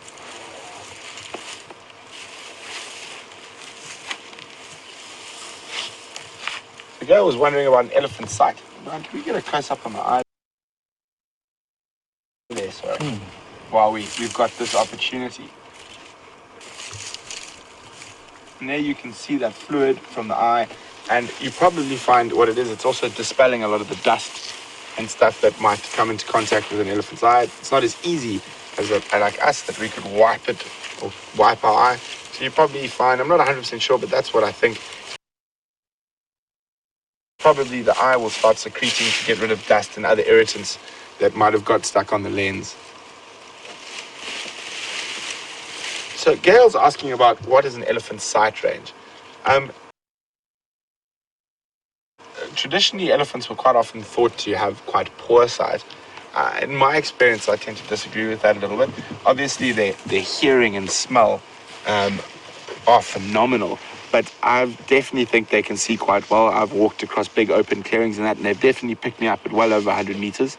So I think they can see better than we possibly think they can. Maybe not in detail, but they can definitely pick up the movement.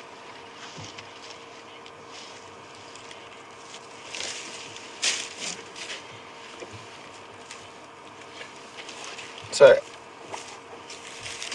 we couldn't really see it because he was behind, but he was suckling on his mother, and now he's chewing on a branch.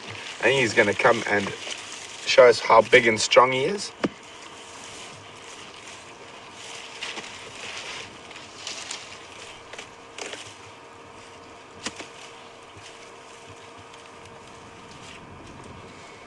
Isn't that sweet?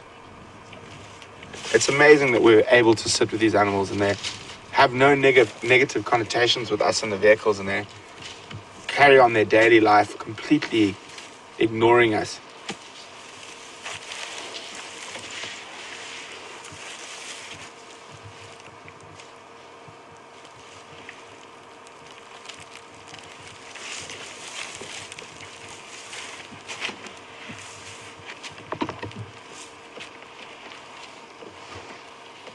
It sounds like you can hear some more elephants behind us. So this could be the sort of either the head of a bigger herd, or quite often those big herds will split into smaller family groups while they feed.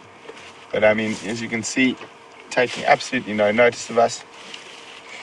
And for the little guy, we seem to be more of an interest than anything else, more curious than aggressive, as you can see now. Hello, little man. Aren't you big and brave?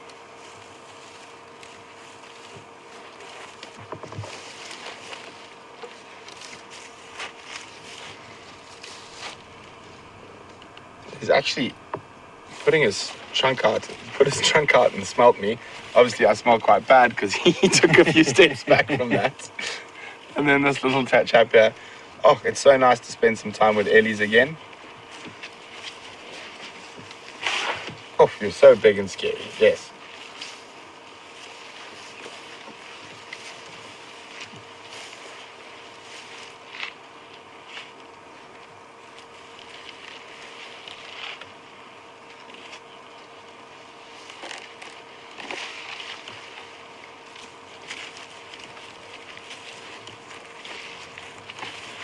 Sweetness. You are too cute, mister.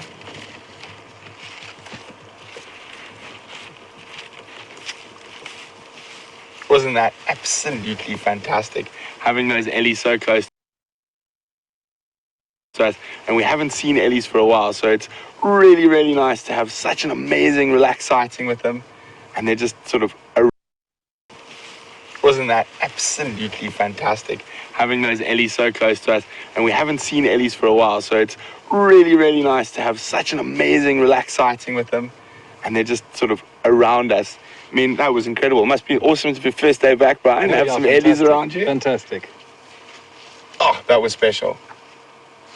I could have touched that guy. I know, he was so close. They're going to head off into a bit of a thicket there now, but we've had such a fantastic sighting. I don't want to disturb them for too much longer. I'm hoping the Nkahuma Pride starts heading south towards our boundary. So I'm going to go start making my way slowly back towards the north and see if there's any update there. If you are new, you've just joined us live in the middle of a herd of elephants. It's been absolutely fantastic. We're going to let those Ellies move on now. But if you do have any questions about that, just feel free to tweet us on the hashtag Safari Live, or just send us an email, questions@wildearth.tv.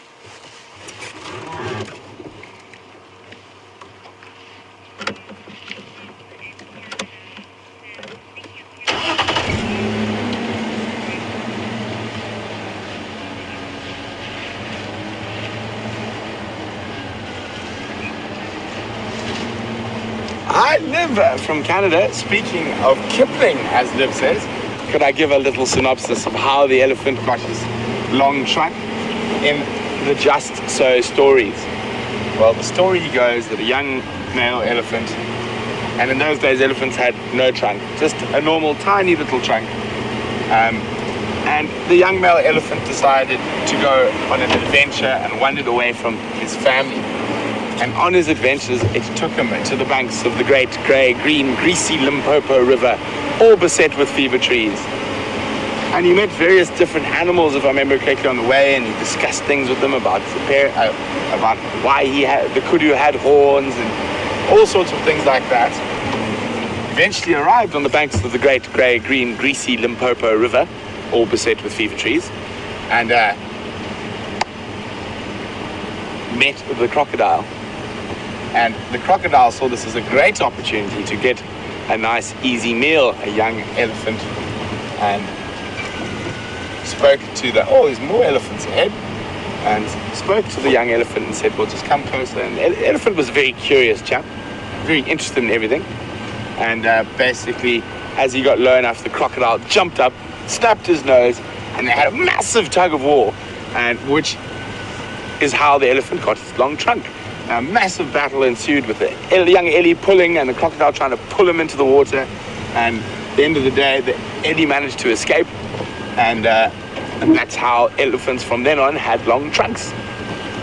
So these guys were just gonna sneak past. I want to try get up to the north at the time. Oh, isn't this? This is quite interesting. So we saw a female elephant with a shortened trunk the other day. And there was quite a bit of discussion saying, was this the elephant that was seen before? Now, this is a different female elephant with a shortened trunk. I'm 100% positive of that. The female we saw on quarantine the other day had a shorter trunk than this and different tusks. I'm pretty sure that this looks like to be a different female. I'm just going to try have a double check. I have to check my photos. I'm just going to get a photo of this one when she lifts her trunk.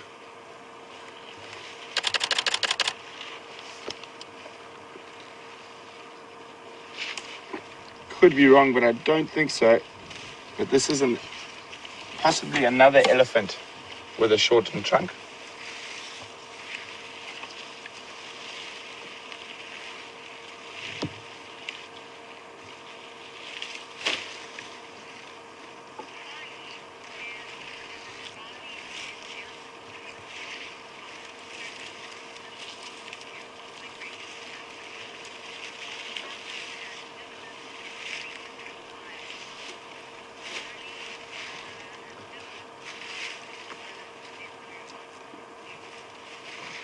Well done to Charlie. The largest currently known elephant migration in Africa is a round migration of about 1,000 kilometers that's made by the desert elephants in the North African country of Mali. Now, don't worry, that wasn't directed at us. That was directed at that other young female. Don't know what she did, because she did whatever she did behind the termite mound, but she got severely chastised then. But not too bad. She didn't run away too far.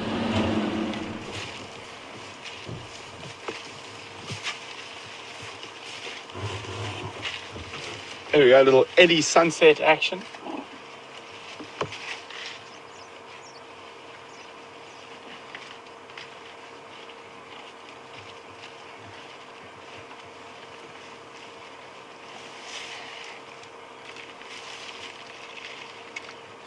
Sorry guys, just going to be on the game drive radio for a second. I text, it's Shambio in Law. Sorry, or Andrew, whoever's looking for what was it, Zoe's, Philemon's.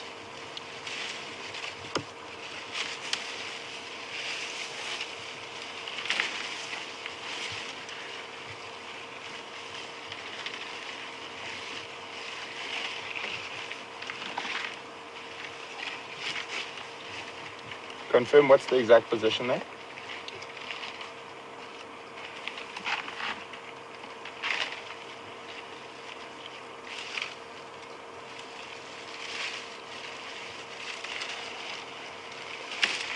Is there a visual from the boundary?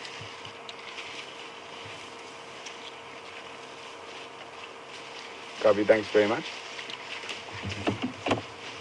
So guys, I just got a report there from Andrew that the Nkahuma Pride are probably 50 meters from our boundary, but there is no visual at the moment. So I am going to start slowly making my way into that area. It is getting to the right time of day for lions to start moving. So hopefully, fingers crossed, that they do cross south and come visit us. Feels like I haven't seen them for an age.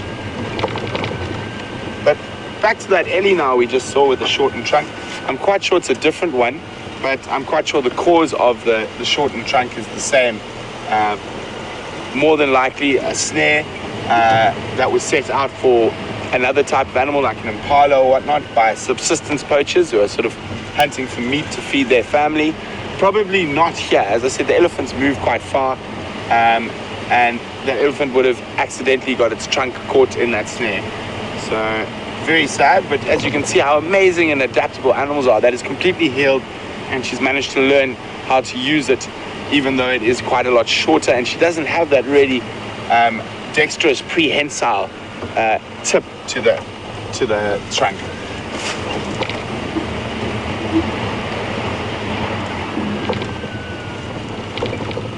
Sorry guys, game drive channel again.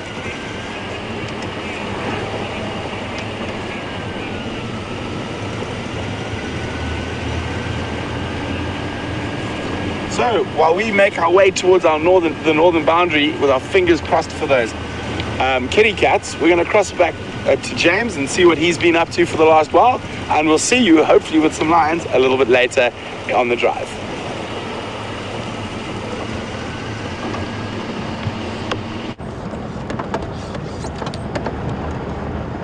Welcome back everyone to Wendy.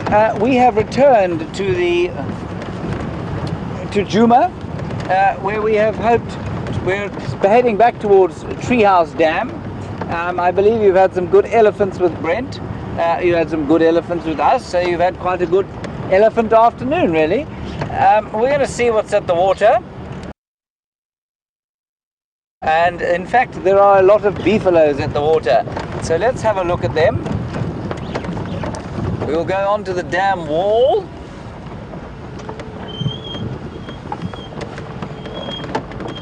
All right, Phil, do you want to go in here?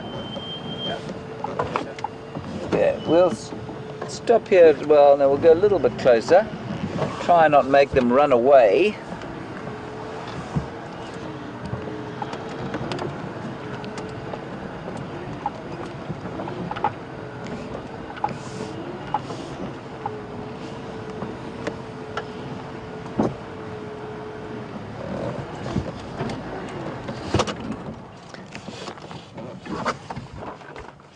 Hello, Bill from New Jersey. Thank you for your question. Quite a common question, really, phrased in various ways. Basically, what happens is you want to know, are there any... I'm going to sneeze. If I do, excuse me. I'm all right. Okay, don't worry. You want to know, are there any animal migrations in the area? And do something like these buffalo migrate? Well, there certainly used to be. So, possibly not, well, way back when, there certainly were. Probably one of the largest mammal migrations in the world used to happen in South Africa. The Springbok migration, or that's our national animal. They don't occur in the Kruger Park, but they used to migrate massive distances through the Karoo, which is a semi-desert region in the center of South Africa. And they used to, almost like in the numbers, probably greater numbers than the wildebeest in the Serengeti Mara system. They used to migrate there. Then we arrived as human beings with our sheep, and we put up fences, and we probably shot quite a few of them for food, and that was the end of that migration. And then in this area, there certainly used to be a migration of wildebeest and zebra between the Sand River, which is about 3 kilometers to the south of us, up to the Timbavati River, which is about, say, 25 or 30 kilometers to the north of us. And the Sand River is annual, and the Timbavati River is perennial. So they'd go up to the Timbavati during the summer, when the grazing was good on the Gabbro Plains to the south of the river, and then they'd come down to this sort of area and onto the Sand River during the summer, winter time, when they could still get water in the river. Now remember, that was at a time when there were no dams. There were no artificial water points or man-made water points, and that meant that for large periods of the year, some areas wouldn't have animals or that many animals in them, and then at other periods there'd be a huge number of animals. So that was the wildebeest and zebra migration in the area. And then when we put these water holes in, there was no need for animals to move anymore, and so they became a bit like people in cities. As soon as you put restaurants there, they stopped growing their own food. So rather like that, they became a lot more sedentary than they would have otherwise. Buffalo, not really set migration routes. They're quite nomadic though. So big herds will travel to where there's water, but remember that a migratory species like a wildebeest can go a couple of days without drinking. Buffalo can't, especially in winter time. They need to drink twice a day because of the way their digestion works. So they don't normally migrate too far away. They're not normally that far from water. There's one other migration that I think used to happen in this area, and that's many years ago. There used to be a bit of a sort of altitudinal migration of elephants, and they used to come from this area where they'd spend the summer, at least the winter, and then move up into, am I getting this right? No, I'm not. They'd spend the summer here, and then they'd go up towards the mountains in the winter where there was more water, and probably a lot more in the way of green vegetation. So that in a fairly large coconut shell is the history of the migrations of South Africa. And if we wanted to put it in a small peanut shell, we'd say there would be migrations if we hadn't put water all over the place. And fences, of course. Fences and villages tend to stop wildebeest migrations quite fast. There's one buffalo scratching himself on another one, just to the left of picture there, Phil.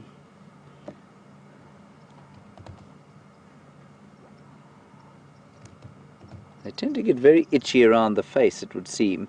You often see buffalo with bits of hair and fur missing from their faces. And that's because they scratch them, and then the ticks come and sit under their eyes. There you can see the missing fur, and that's often from oxpeckers that have come and taken the ticks off and scissored off a bit of hair by mistake as well. In fact, they also use, that's one thing that the oxpeckers do, is that they pluck hair from the animals on which they sit and use that to line the nests, which are in dead tree holes normally. So that might be where some of the hair on that buffalo's face is gone.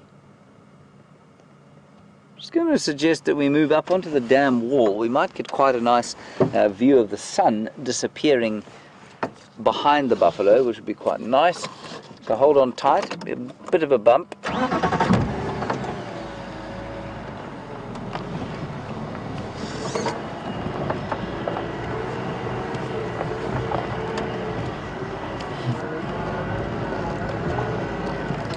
Hello, Pamela. You want a nice question, particularly related to buffalo, unless they're dead. You want to know if we get marabou storks here. Yes, we do. They are carrion eaters, and what I find most interesting about them is that, if I'm not mistaken, they are most closely related to the New World vultures.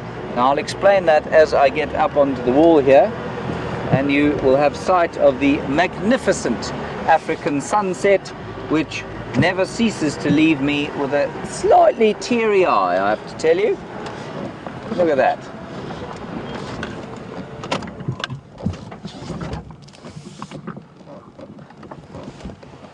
A blaze of gold disappearing over the horizon. It's just magnificent. Pamela, the marabou stork is a carrion-eating stork, so not a sort of fish-eating one that we normally associate with this area. And they find their food, unlike the vultures, which do it by sight. Apparently they find their carrion mainly by smell. And that is the same as the New World vultures, like the Andean condor, for example, would apparently find most of their food by smell, and that's mainly because they live and fly above forests and jungles in the Amazon, where they are unable to see through the trees, and so they must smell the rotting carcasses that they choose to eat. Quite glad I'm not a vulture or a marabou stork. Marabou stork, for those of you who don't know, is quite possibly the ugliest bird in the world. I will show you a picture when we finish looking at the buffalo. It looks like a sort of balding politician, I suppose, or bald politician. There's nothing wrong with being balding, of course. I suffer from that particular affliction. But I'm glad to say that while I am definitely no Tom Cruise, I don't look like a marabou stork. And you'll just see the doves coming down to drink now. Often this time of the day, just as the sun's gone down, they'll come down and have their drinks. It's a laughing dove you can hear going.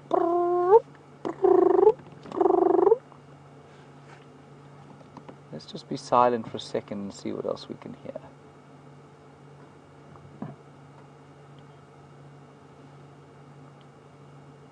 Got the odd white-browed scrub robin going.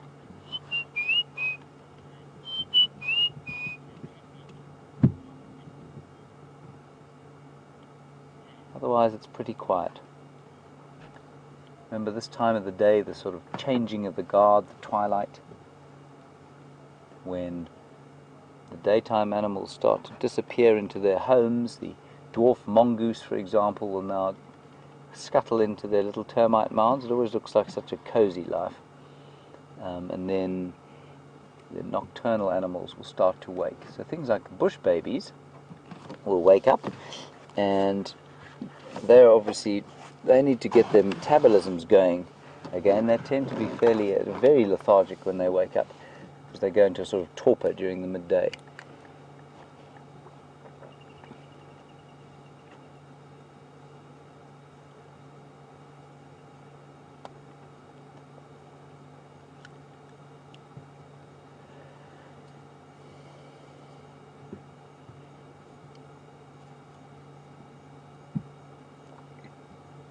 Hello Jim, I believe you have contacted us via the Twitterverse. Remarkable stuff, this technology. Nice question. Where are the girls? Well, the answer is that in broad strokes, what happens with the buffalo is that they live in breeding herds of females, often quite sort of distantly related. They're babies, and then only the dominant bulls, so the really big breeding bulls, will move with the herd. Remember, it's quite costly to move the herd because it's big. So they move quite far in order to find enough grazing, and then they have to move quite far to find water. And so it's quite a tiring life. And then combined with that, you find that they start to fight. Well, they will fight with each other for mating opportunities, and mating is all year round, although with a sort of peak that allows for summer birthing. And so with that peak of summer birthing, the gestation period is about 11 months. And so at a time of year like this, the mating is not really at its peak. So the mating would probably be at its peak in December and January, in preparation for the next calving season. Not that calves can't be born now, but mainly then.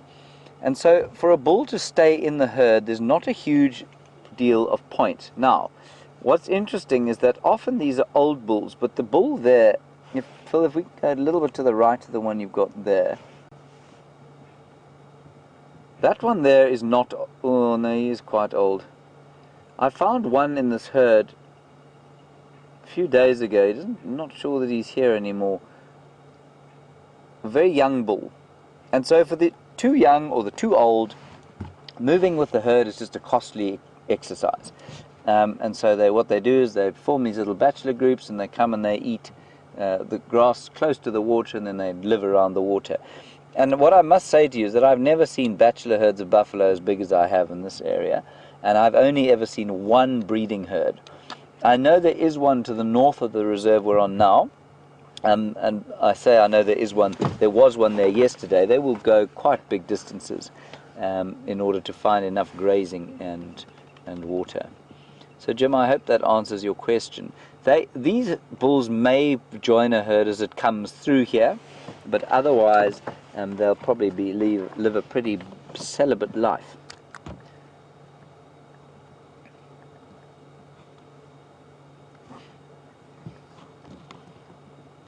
And Jenny, I believe you were also wondering about the celibacy of this poor bachelor herd of buffalo. So thank you for your question. I see that great minds think alike, no matter where in the world they happen to be.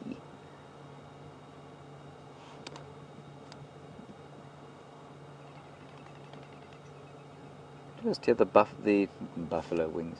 You can hear the dove wings beating as they come down to drink. There are quite a few of them around the shore here.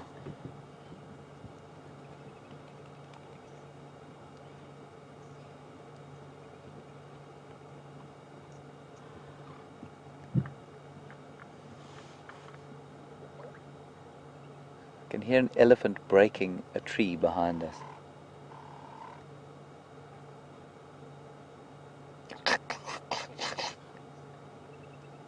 Some hapless knobthorn has just met its end.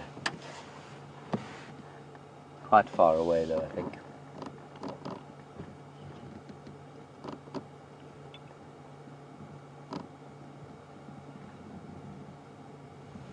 And then, Phil, can you just show the nests there behind us, if you don't mind?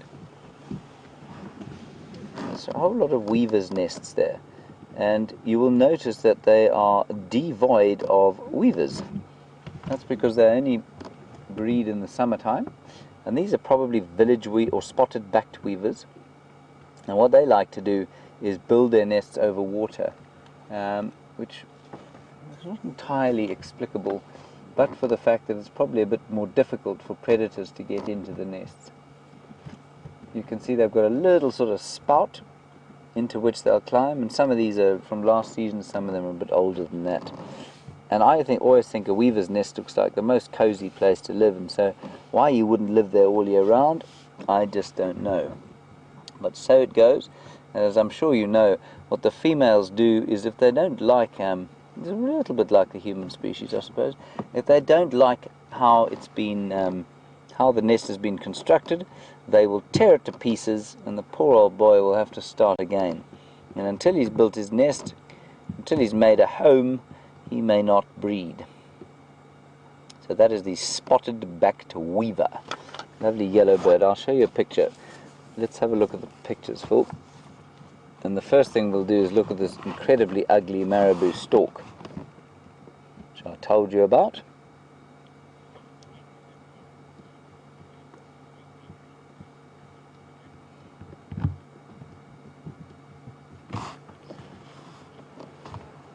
Those buffalo don't look like they're going anywhere soon. They'll probably move and eat later in the evening.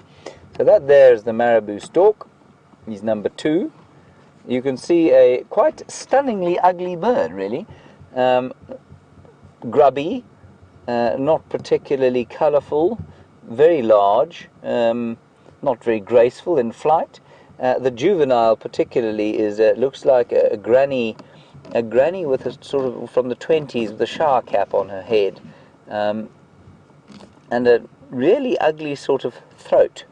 So not the most beautiful bird in the world. I'll just quickly show you a weaver, and then we'll probably move on and see if we can't find some animals of the night.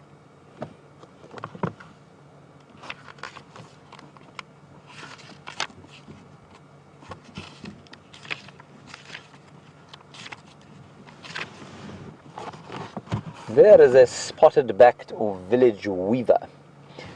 Pamela, while we look at the spotted-backed or village weaver, we get, I think we get all of these weavers here, except that golden or yellow-crowned bishop, but the rest we do get here, and none of them are that colour at this time of the year. They're all fairly drab, sort of, they look a bit like that. All the males start to look like the females in the summertime, at least in the wintertime, and they only get that summer plumage when they're about to breed.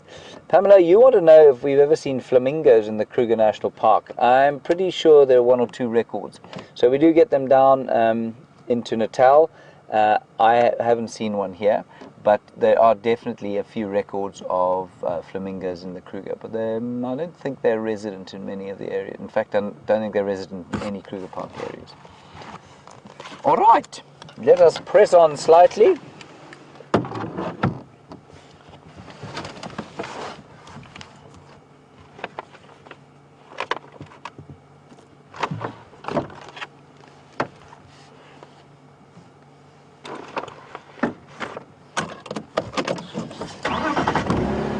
So, as we drive off safari, I believe you have seen marabou storks eating flamingo chicks, which makes them even uglier, I suppose. We're going to cross over to Brent now.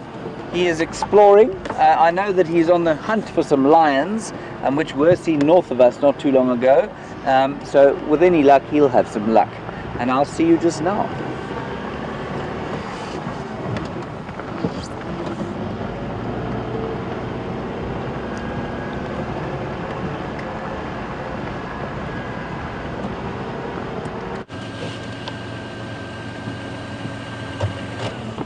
Welcome back, everyone. Nice to be here. Those lions, unfortunately, are still a little bit north of our boundary, but we are very close by. In case they move an inch further to the south, we'll be there in a split second. So in the meantime, we're just going to meander around here and see what we can find. And I've just been collecting some things for you guys while we've been away, and we'll have a nice chat about them a little bit later.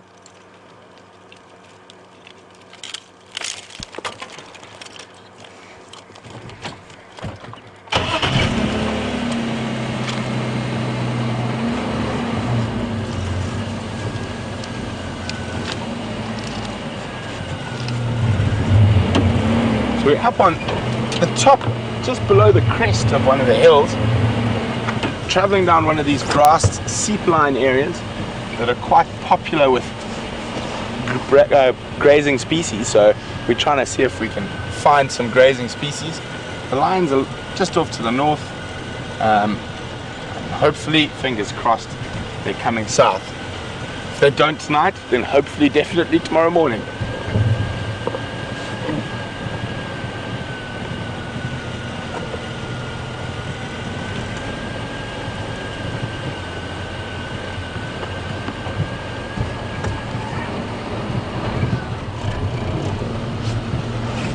But let's see, before we start chatting about this, wasn't it special to have those elephants again on, especially for Brian on his first afternoon back, having those elephants so close to us. It was such an incredible sighting, and we haven't seen ellies for quite a while.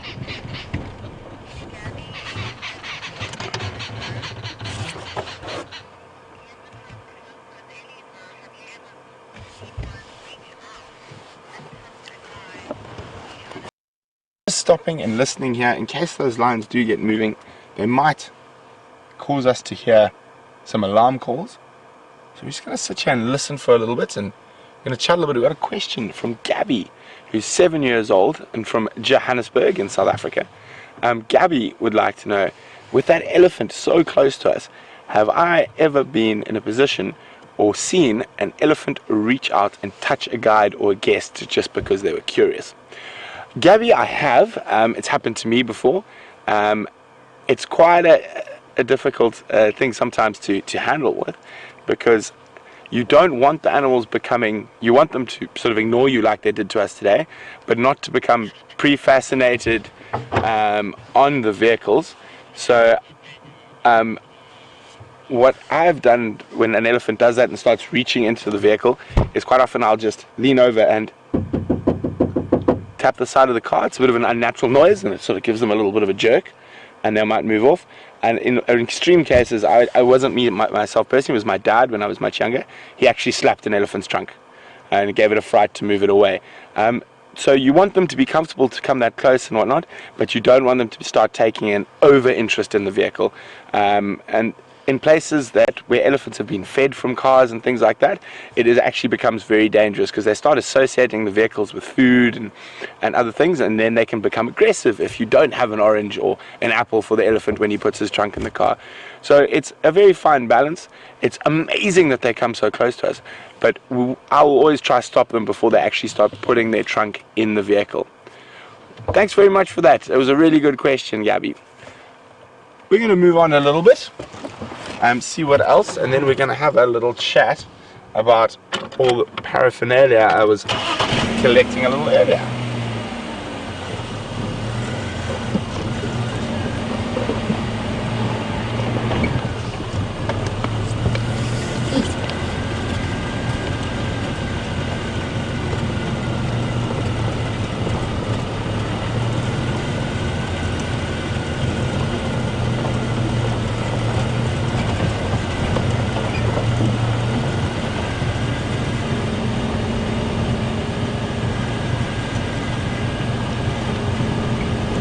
Hi Safari, welcome on the Sunset Safari. Safari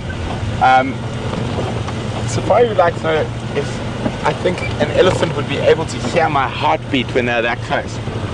That is a very interesting thing, Safari. I'm pretty sure with how good their hearing is, that they would have been able to hear my heartbeat, but whether they knew it was a person's heartbeat or not, I can't say for certain, but I'm pretty sure they probably heard that. What? That. Where are my binoculars? Is it up to all? Is it a stick left by an elephant? I think it might be. It is.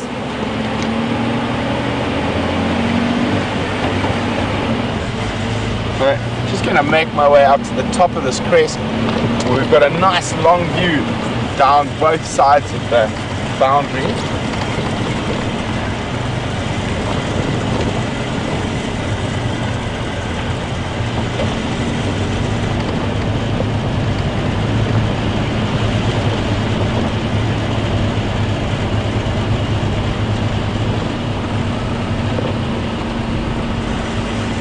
There we go, nearly at the top.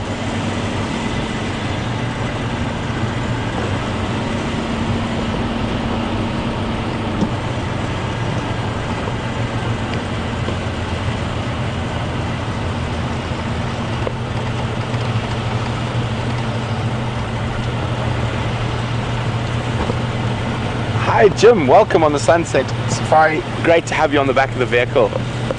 Jim would like to know if I can describe the smell changes that happen at sunset, if there are any. What a wonderful, wonderful question, Jim, and most certainly I can. Let me just get to the edge of this little rise, and then we will stop and I shall do that for you.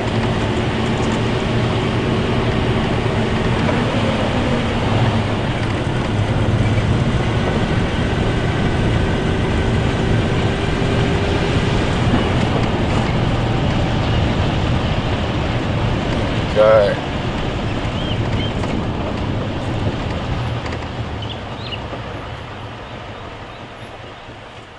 Nice stopping on a bit of high ground at this time of the day. Just gonna have a quick peruse down with my binoculars, make sure I'm not missing anything down there. And there we go. You can see what I see through my binoculars now. Almost exactly the same. Okay. So the smell definitely changes slightly at this time of the evening. Actually, certain smells become quite a lot more apparent. So the dust seems to settle. So during the day, there's been quite a lot of wind, so it's quite a dusty smell. And now it's there, but it's softened a little bit, and with the crisp coolness that's coming into the evening, you start smelling a few more of the plants, like not really describable, distinct plant, but just sort of a plant smell, the leaves, the bush, and now with the slight breeze, I can actually smell some hippo dung, possibly hippo dung, and also with the cool, those smells and a little breeze actually get to last a bit longer. So during the heat today, the sort of heat and the wind and that sort of keeps those smells down. They start really coming out at this time, and probably one of my favorite smells in the bush, we smell quite often when we're around the drainage lines, is a potato bush.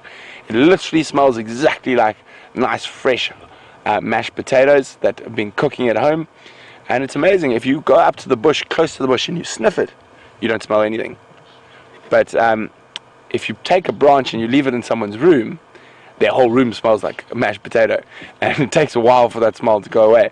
I may or may not have done that to a few people over my years, but really, sorry, I just thought it was a hippo.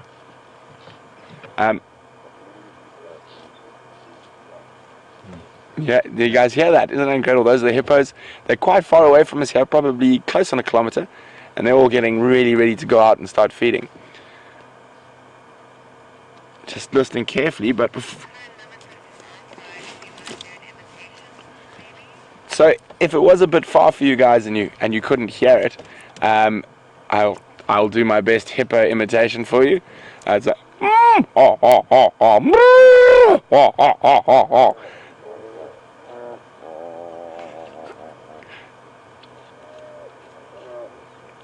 seems like I set them all off. They're answering me. That was good timing. I didn't know you were fluent in hippo. Well, maybe I said something really offensive in hippo. That's what caused the whole reaction back. But here we go. It was the branch I cut. It's a tree we all know quite well, and it looks like the reason I cut that particular branch is fallen off. But this is all from a silver cluster leaf. There's one more piece that I had that's missing. I'm just going to try to find that other piece that seems to have fallen behind my box.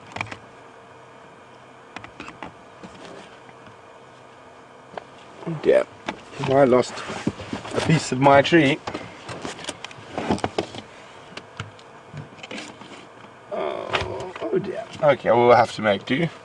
There's still both items here. This is quite interesting. If we have a look at this, this really doesn't, I'm going to keep it down because it is getting a little bit late, so I can actually add a bit more light in there for you, Ryan. How's that? Oh, perfect. There we go, I'll just use my torch.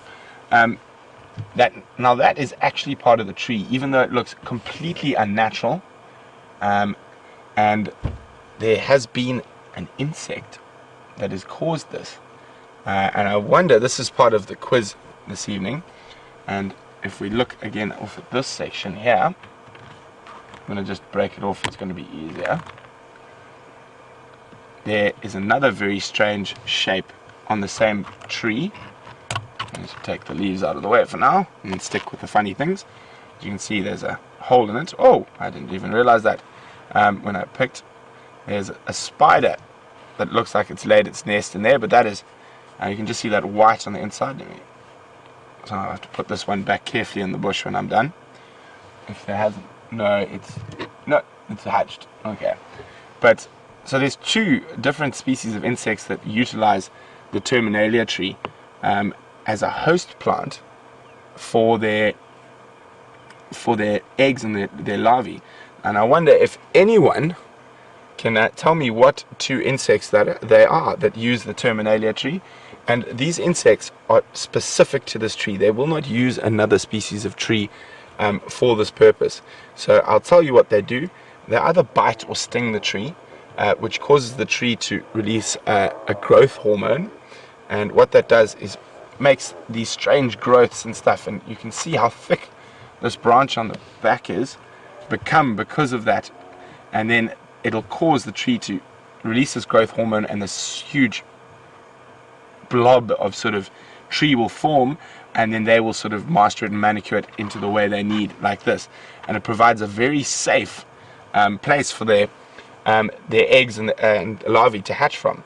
So there's two very distinct species, and I was very lucky in a very short place to find the two different types of insects that use the tree on the same tree. And you can see different styles of stinging the tree, with the really big bulbous one here and the more sort of sleek and elegant, almost rugby ball shaped one on the other. But I'll keep them with me till we get some answers in. In the meantime, as it's getting a bit darker, we're going to try and hope those lines have moved. So I'm going to head down back towards near where they were, and hopefully they might have come down closer to our boundary.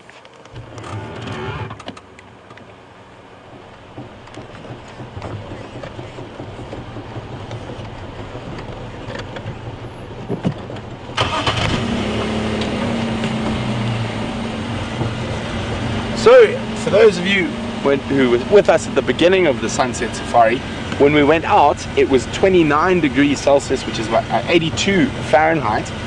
It is now down to 20 degrees Celsius, 62 Fahrenheit. So there's been a major temperature drop, and that's why at this time of the day, your predators, specifically your crepuscular and nocturnal predators, are going to start moving. For those who are not sure what crepuscular means, crepuscular means most active at dusk and dawn. But also your more nocturnal predators will also start moving now.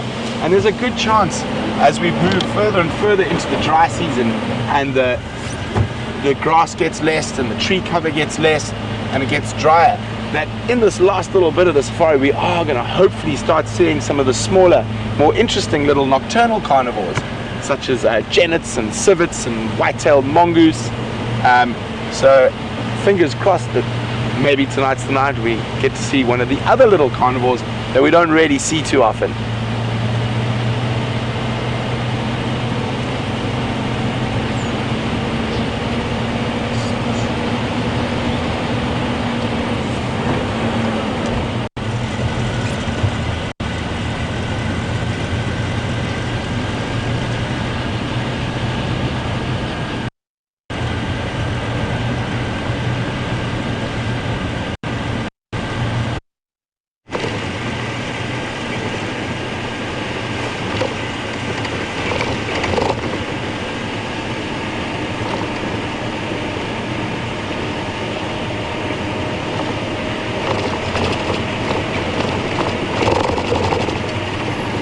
Hi, Jim from Georgia.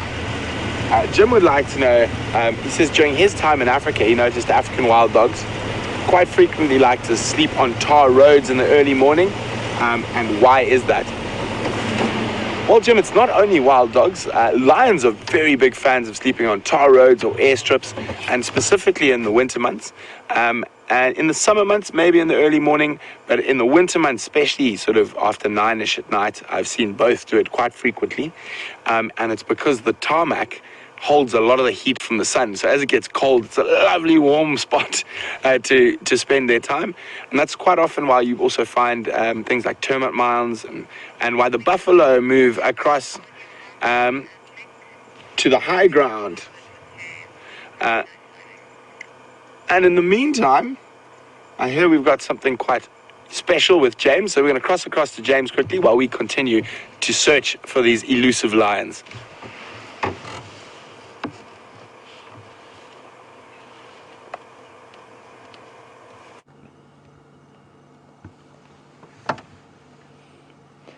Hello everybody.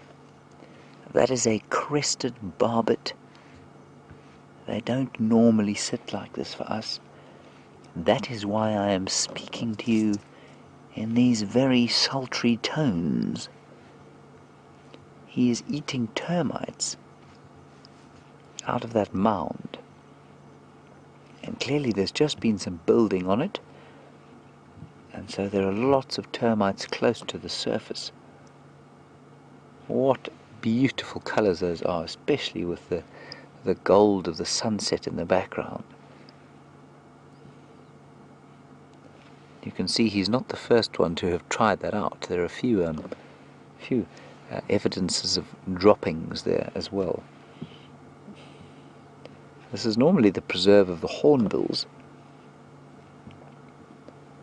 And if you read the books, it'll tell you the crested barbet is a fruit eater. But he's not eating fruit now. Now he is supping on the fungus-growing termite, Macrotermes natalensis. Now, I have never eaten a termite, and if that bird flies away, I'm going to be sore tempted to go and see if I can't try me one myself. Because in some parts of Africa, they're a very important sort of source of protein.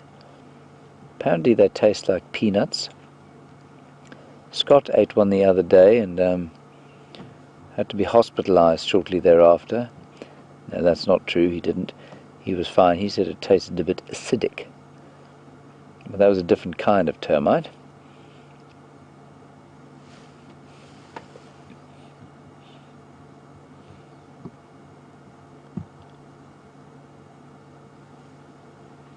He'll be pulling out workers and soldiers and all sorts. The soldiers would give me a nasty bite, but I think his dexterous little beak is probably managing to avoid being bitten too much.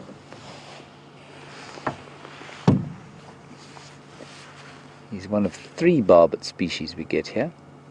By far the most colourful one though, that one. They always look a little bit scruffy though, like they haven't brushed their hair properly. But like Brent in the morning.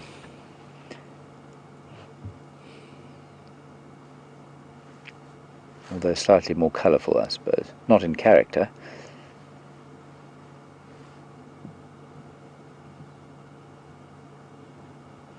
And those termites will build like that. They build the chimneys up. I don't know quite why they build them in so much in the winter time.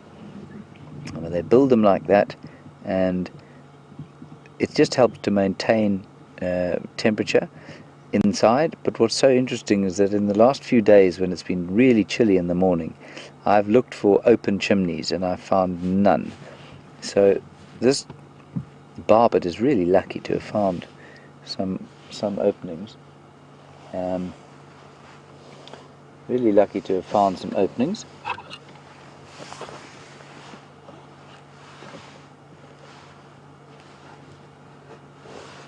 Oh, sorry, I'm getting some signals from Phil, who's trying to get me to put a light on.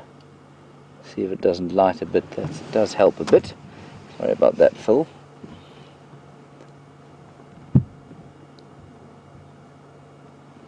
He seems to have relaxed very nicely with us now. We can probably talk normally. The other 2 barbet species are the black-collared barbet and the acacia-pied barbet.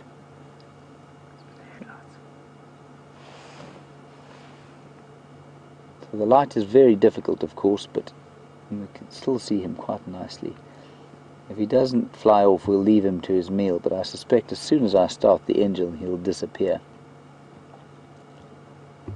He's certainly savaging them. Alright, I think because it's quite difficult to focus on him, we're going to pull out slowly. And let's see what else we can see knocking on down the road here.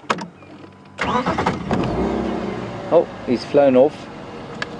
He is just in the tree there, so you know what, I'm afraid he's going to have to wait there. I need to try one. Hold on a second. I'll see you now. Sorry, Mr. Barbet. It's been a hungry day. Now, of course, when you do this, you need to avoid being bitten. me just help Phil with some light. You got it. Okay, never mind. We'll just have to make do in the darkness. There we go.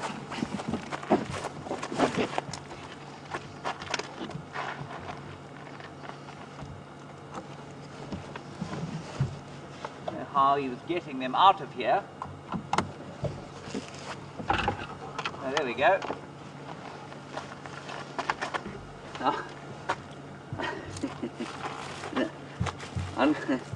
Unfortunately for me, what I've managed to capture here is a soldier, and he has got some very nasty little pincers, which I can actually hear. I can hear them clicking together there. So if you don't mind, I'm not going to put it in my mouth because he will damage my tongue quite severely, I suspect. But that basically is what can you see the pincers on there, Phil? Okay, so it's a bit dark, but that's basically what that barbet was eating. He will draw blood, this little fellow. So I'm going to put him back without eating him. I'll probably leave him for breakfast.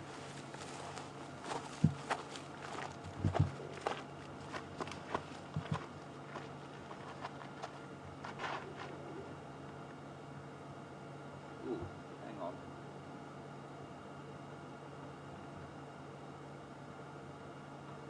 So that was a soldier. That was a minor soldier.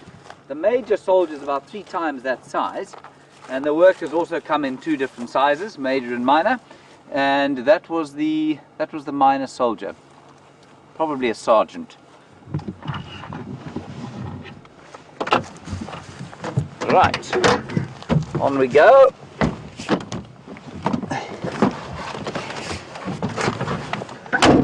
Whew. Plug myself back in. Thanks, Phil. Spotlight. And on we go.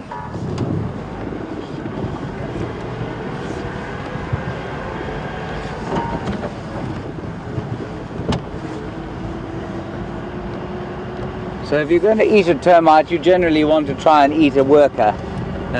Less hazardous to your health.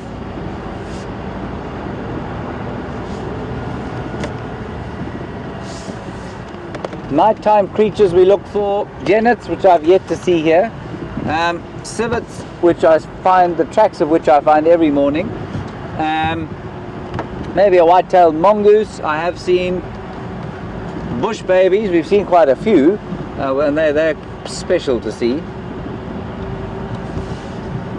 That's the lesser bush baby.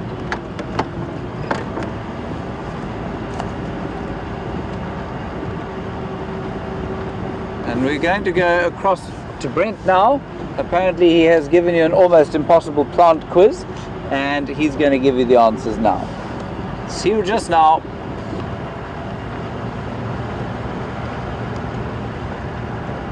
That's the thing for me now as well.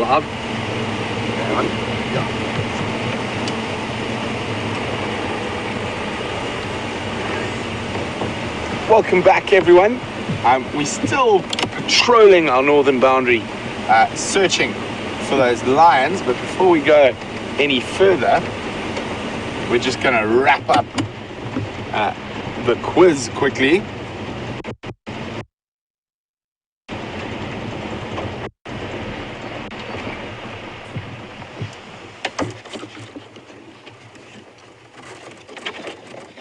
Oh dear. There's one piece. Give me one little bit. Where did the other piece go?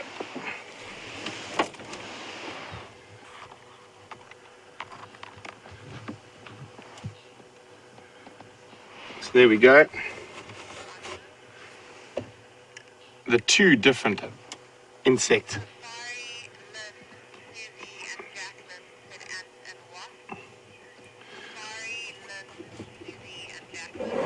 Well done to Safari, Lynn, Susie and Jacqueline, who said ants and wasps. Now, quite interestingly here, if we look which is which, this one, the big bulbous guy, that is going to be the wasps. So those would have each housed an individual little wasplet. And they have all gone now, so as you can see, they've all been released during the summer months.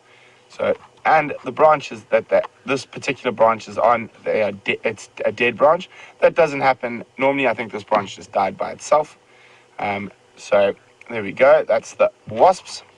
And then this little one is the ant, who is being taken over by a spider who is already departed. Oh, sorry, a torch in my mouth. That probably sounded very strange. But so a spider then, after the ants had already moved on, a spider came and laid eggs inside there, but the eggs, as you can see, have already hatched and left. So utilizing this protective hard case that the ants had made and for the spider to put its nest in. So isn't that amazing? Another species, not an insect, or arachnid, utilizing the used hard casing that the ants would have used. So there we go. Well done, guys. It's really fascinating how the wildlife learns to use the trees. And now, actually, how's that? We didn't even expect that another species had utilized that casing to take over a nice protective case for its eggs. So we're going to keep on moving, and fingers crossed, we're going to do another loop back towards where we last heard the lions were. And now it's got a bit darker. Hopefully they've jumped up and they've started to move.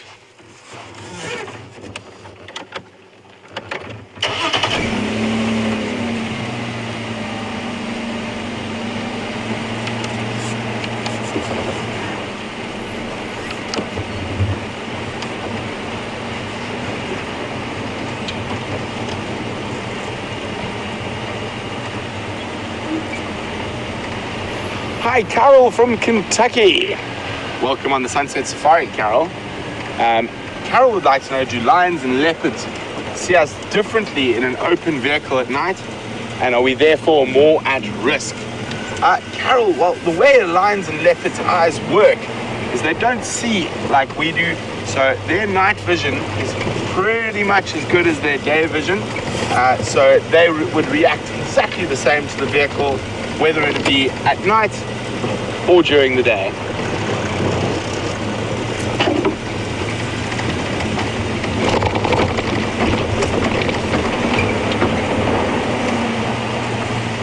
So hopefully we'll find some nocturnal critters.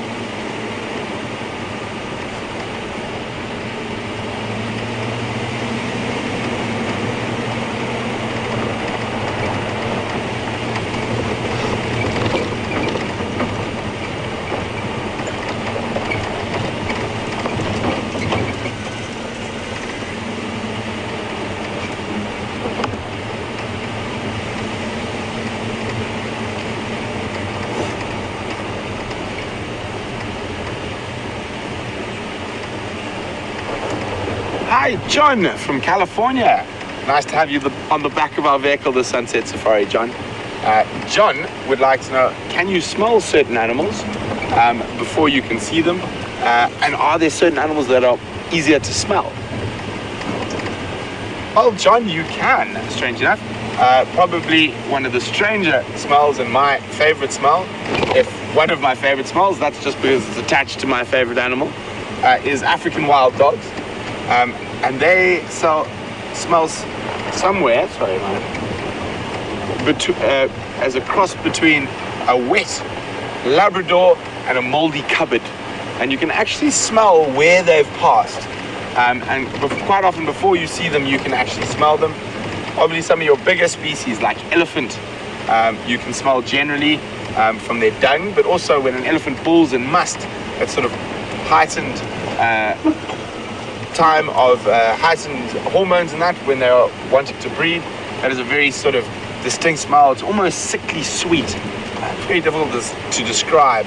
Then buffalo you can smell quite frequently, and they smell quite often like a sort of a farmyard. They smell very similar to cattle. Hippo as well, which is almost this cross between a sort of elephant and a buffalo smell. But you can smell them quite easily. And then out of the antelope species, there's only one that you can smell quite easily before you see them, and that's water buck, and that's from that oily gland on their neck that they secrete out of, that gives that sort of waterproof covering to their body, and that is a very musty. I'm trying to think. What else?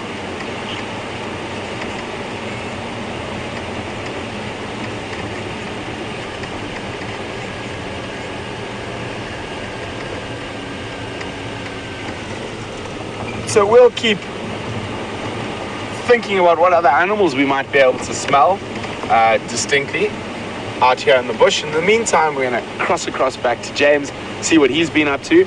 And don't worry, we're going to keep searching for these lions, and we'll be with you a little later.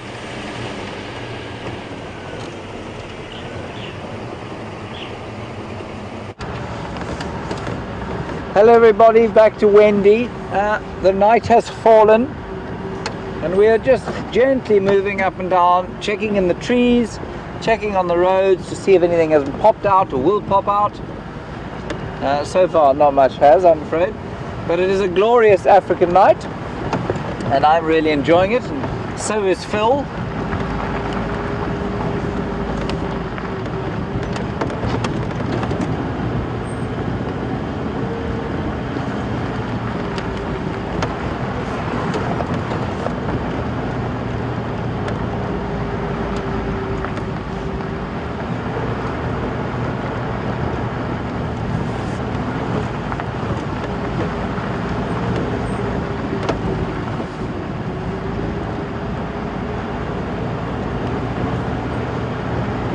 Hello, Raymond in Vicksburg, Massachusetts,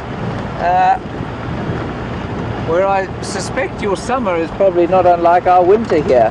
It's quite a balmy evening. You want to know how big are the termites that build those mounds?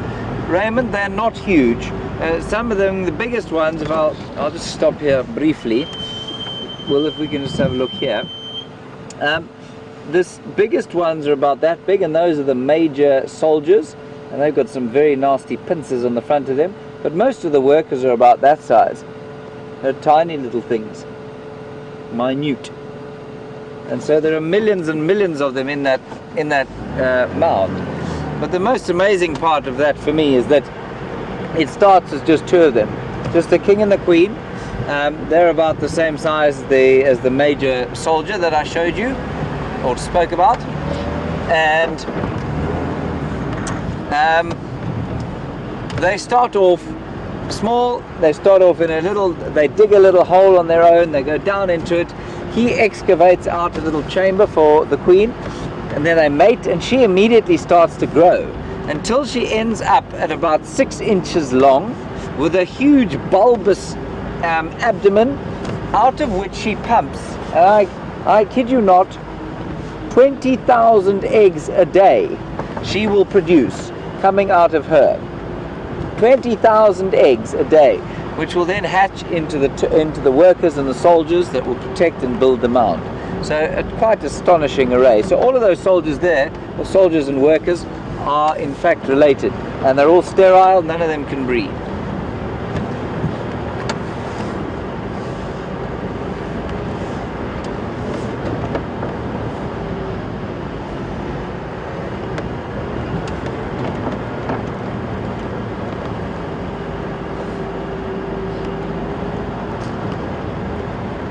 Hello Sharon in Memphis.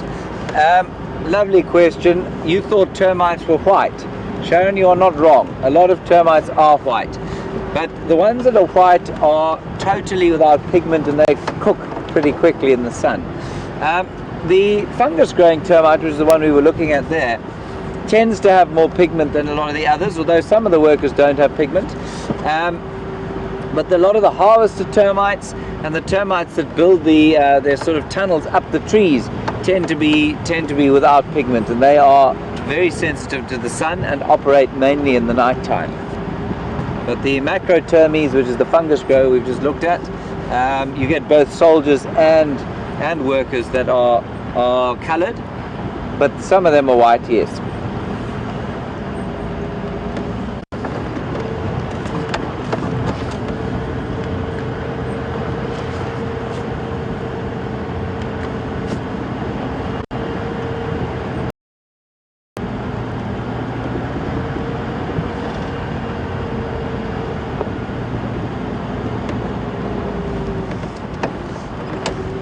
Hello Tyler, aged just 12 years old from the Dayton Children's Hospital in Ohio.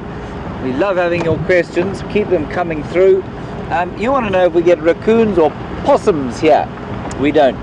They only occur in the Americas as far as I know, but they are in the same, they would be nocturnal I suppose largely, and they're also in the same family as, just going to avoid a car accident here, which is important, especially in the bush. They're also in the same family as the, or the same suborder as the Caniformes, so they're sort of in a dog order. Probably most closely related to things like our badgers.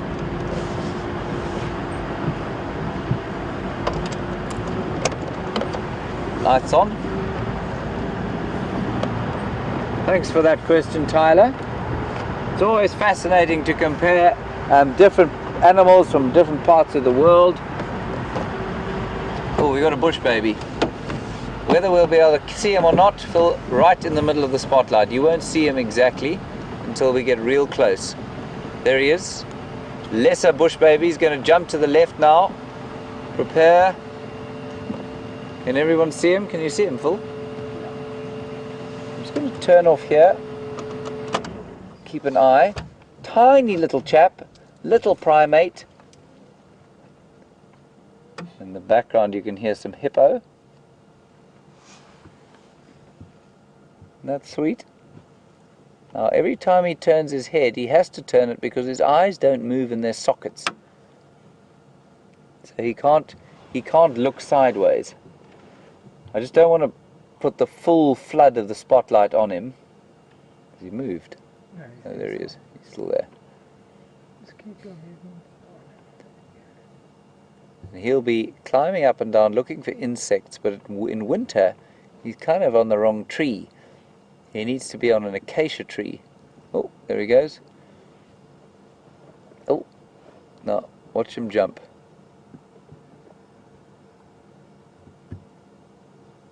They seldom go onto the ground. You see him, Phil? Yeah, it's just on the other side of the tree. Okay, Phil can see him. I cannot. See the grass moving down there. I know what he's doing. Okay, let's just sneak forward a bit. So basically in winter they want to be on acacia trees because they eat the gum of the acacia, which is very rich in energy and helps them to maintain, like I have said before, the smaller you are, the more... You got him? Good job. No, I missed him. Where are we going? To the left. Left, other left. Left, left, left.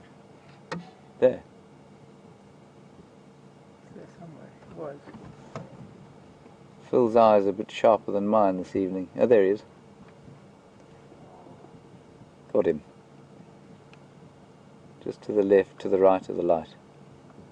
There he is. You got him. So he will like to eat tree gum mainly at this time of year.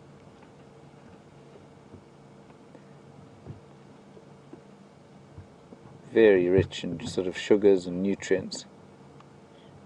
Needs a lot of sugars and nutrients to maintain body temperature if you're that size, especially if you're knocking about in the night time when it'll get cold. They live in little nests during the day in little family groups,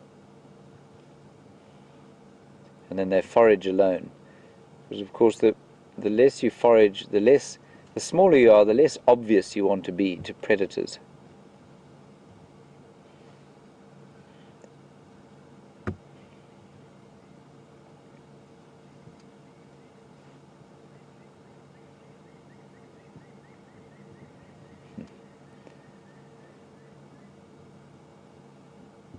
The same order of mammals as we are, which is quite interesting to think of. A primate like us. Not many of us can survive like a bush baby does. I think he's slightly mesmerized by the light.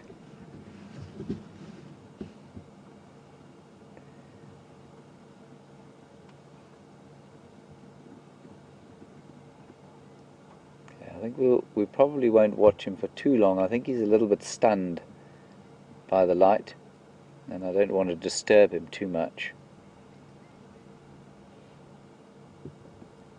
Isn't he lovely?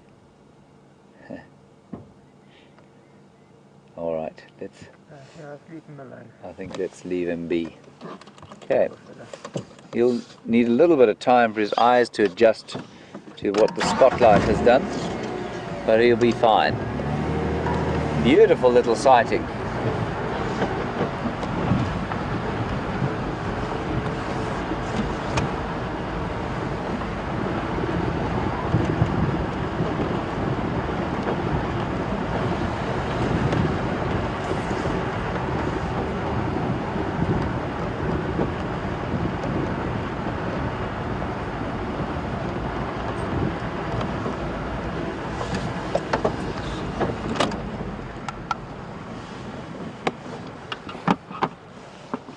So, everybody, Brent Leo Smith, the inimitable, is hot on the trails of a lion. He hasn't seen it yet, so he's probably driving at about 600 kilometers per hour. So while he does that, I'm going to say goodbye to you because it's nearly time for us to go. And I just want you to look off to the, over the top there, to the lights. And those are the villages outside the reserve where a lot of South Africans eke out a living in the rural areas and under this massive and beautiful African sky that I am privileged to wake up under every night. I'd like to thank Phil on the camera today, and obviously Tara and Eugene, and I think Will's around, and Brian's back in the house, and Andrew's around, and we've got a chap called Jandre who's going to try out a bit on the cameras during the rest of the week, which is a relief for you because you don't have me on camera. And mostly thank you to all of you for your comments and your questions and that great discussion we had this morning about the birds' tails. Thank you for that. I hope you've had a good day, and we're going to go across to Brent, who has found the lion.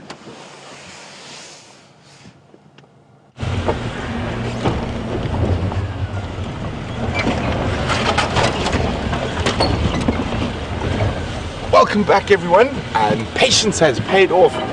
Not the whole pride, but one of the big Matimba males we saw yesterday with a Sticks pride.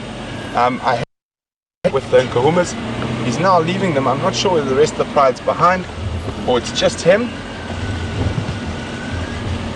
And he literally crossed the boundary 30 seconds ago. So a bit of patience paid off. And poor Brian and I have been driving around in circles around here for a while, hoping these lines were going to cross, and one of them fortunately has.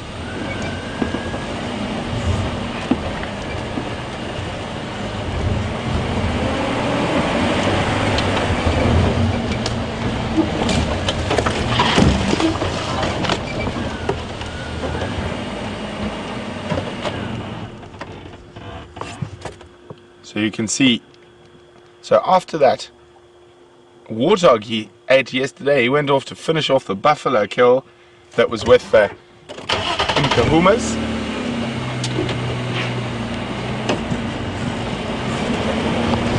So actually it was quite strange. How we found him is we were waiting there and we got into a position to do our last little closing to you guys, and we're looking for a star or a pretty tree, and we just heard this. And I said to Brian, that's a lion sneezing. And we shot up the road, and it was this big boy who had a sneeze.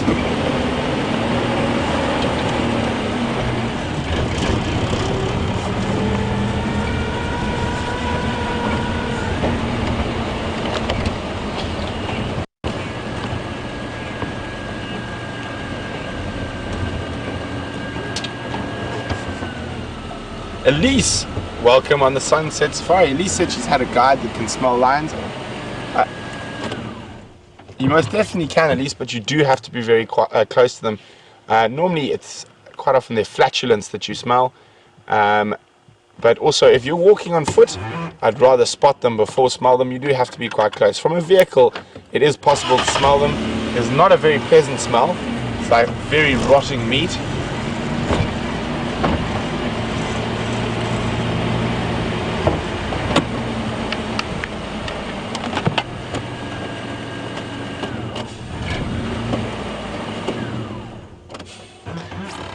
So everyone, unfortunately he's just crossed now, and keep an eye on the Juma cam.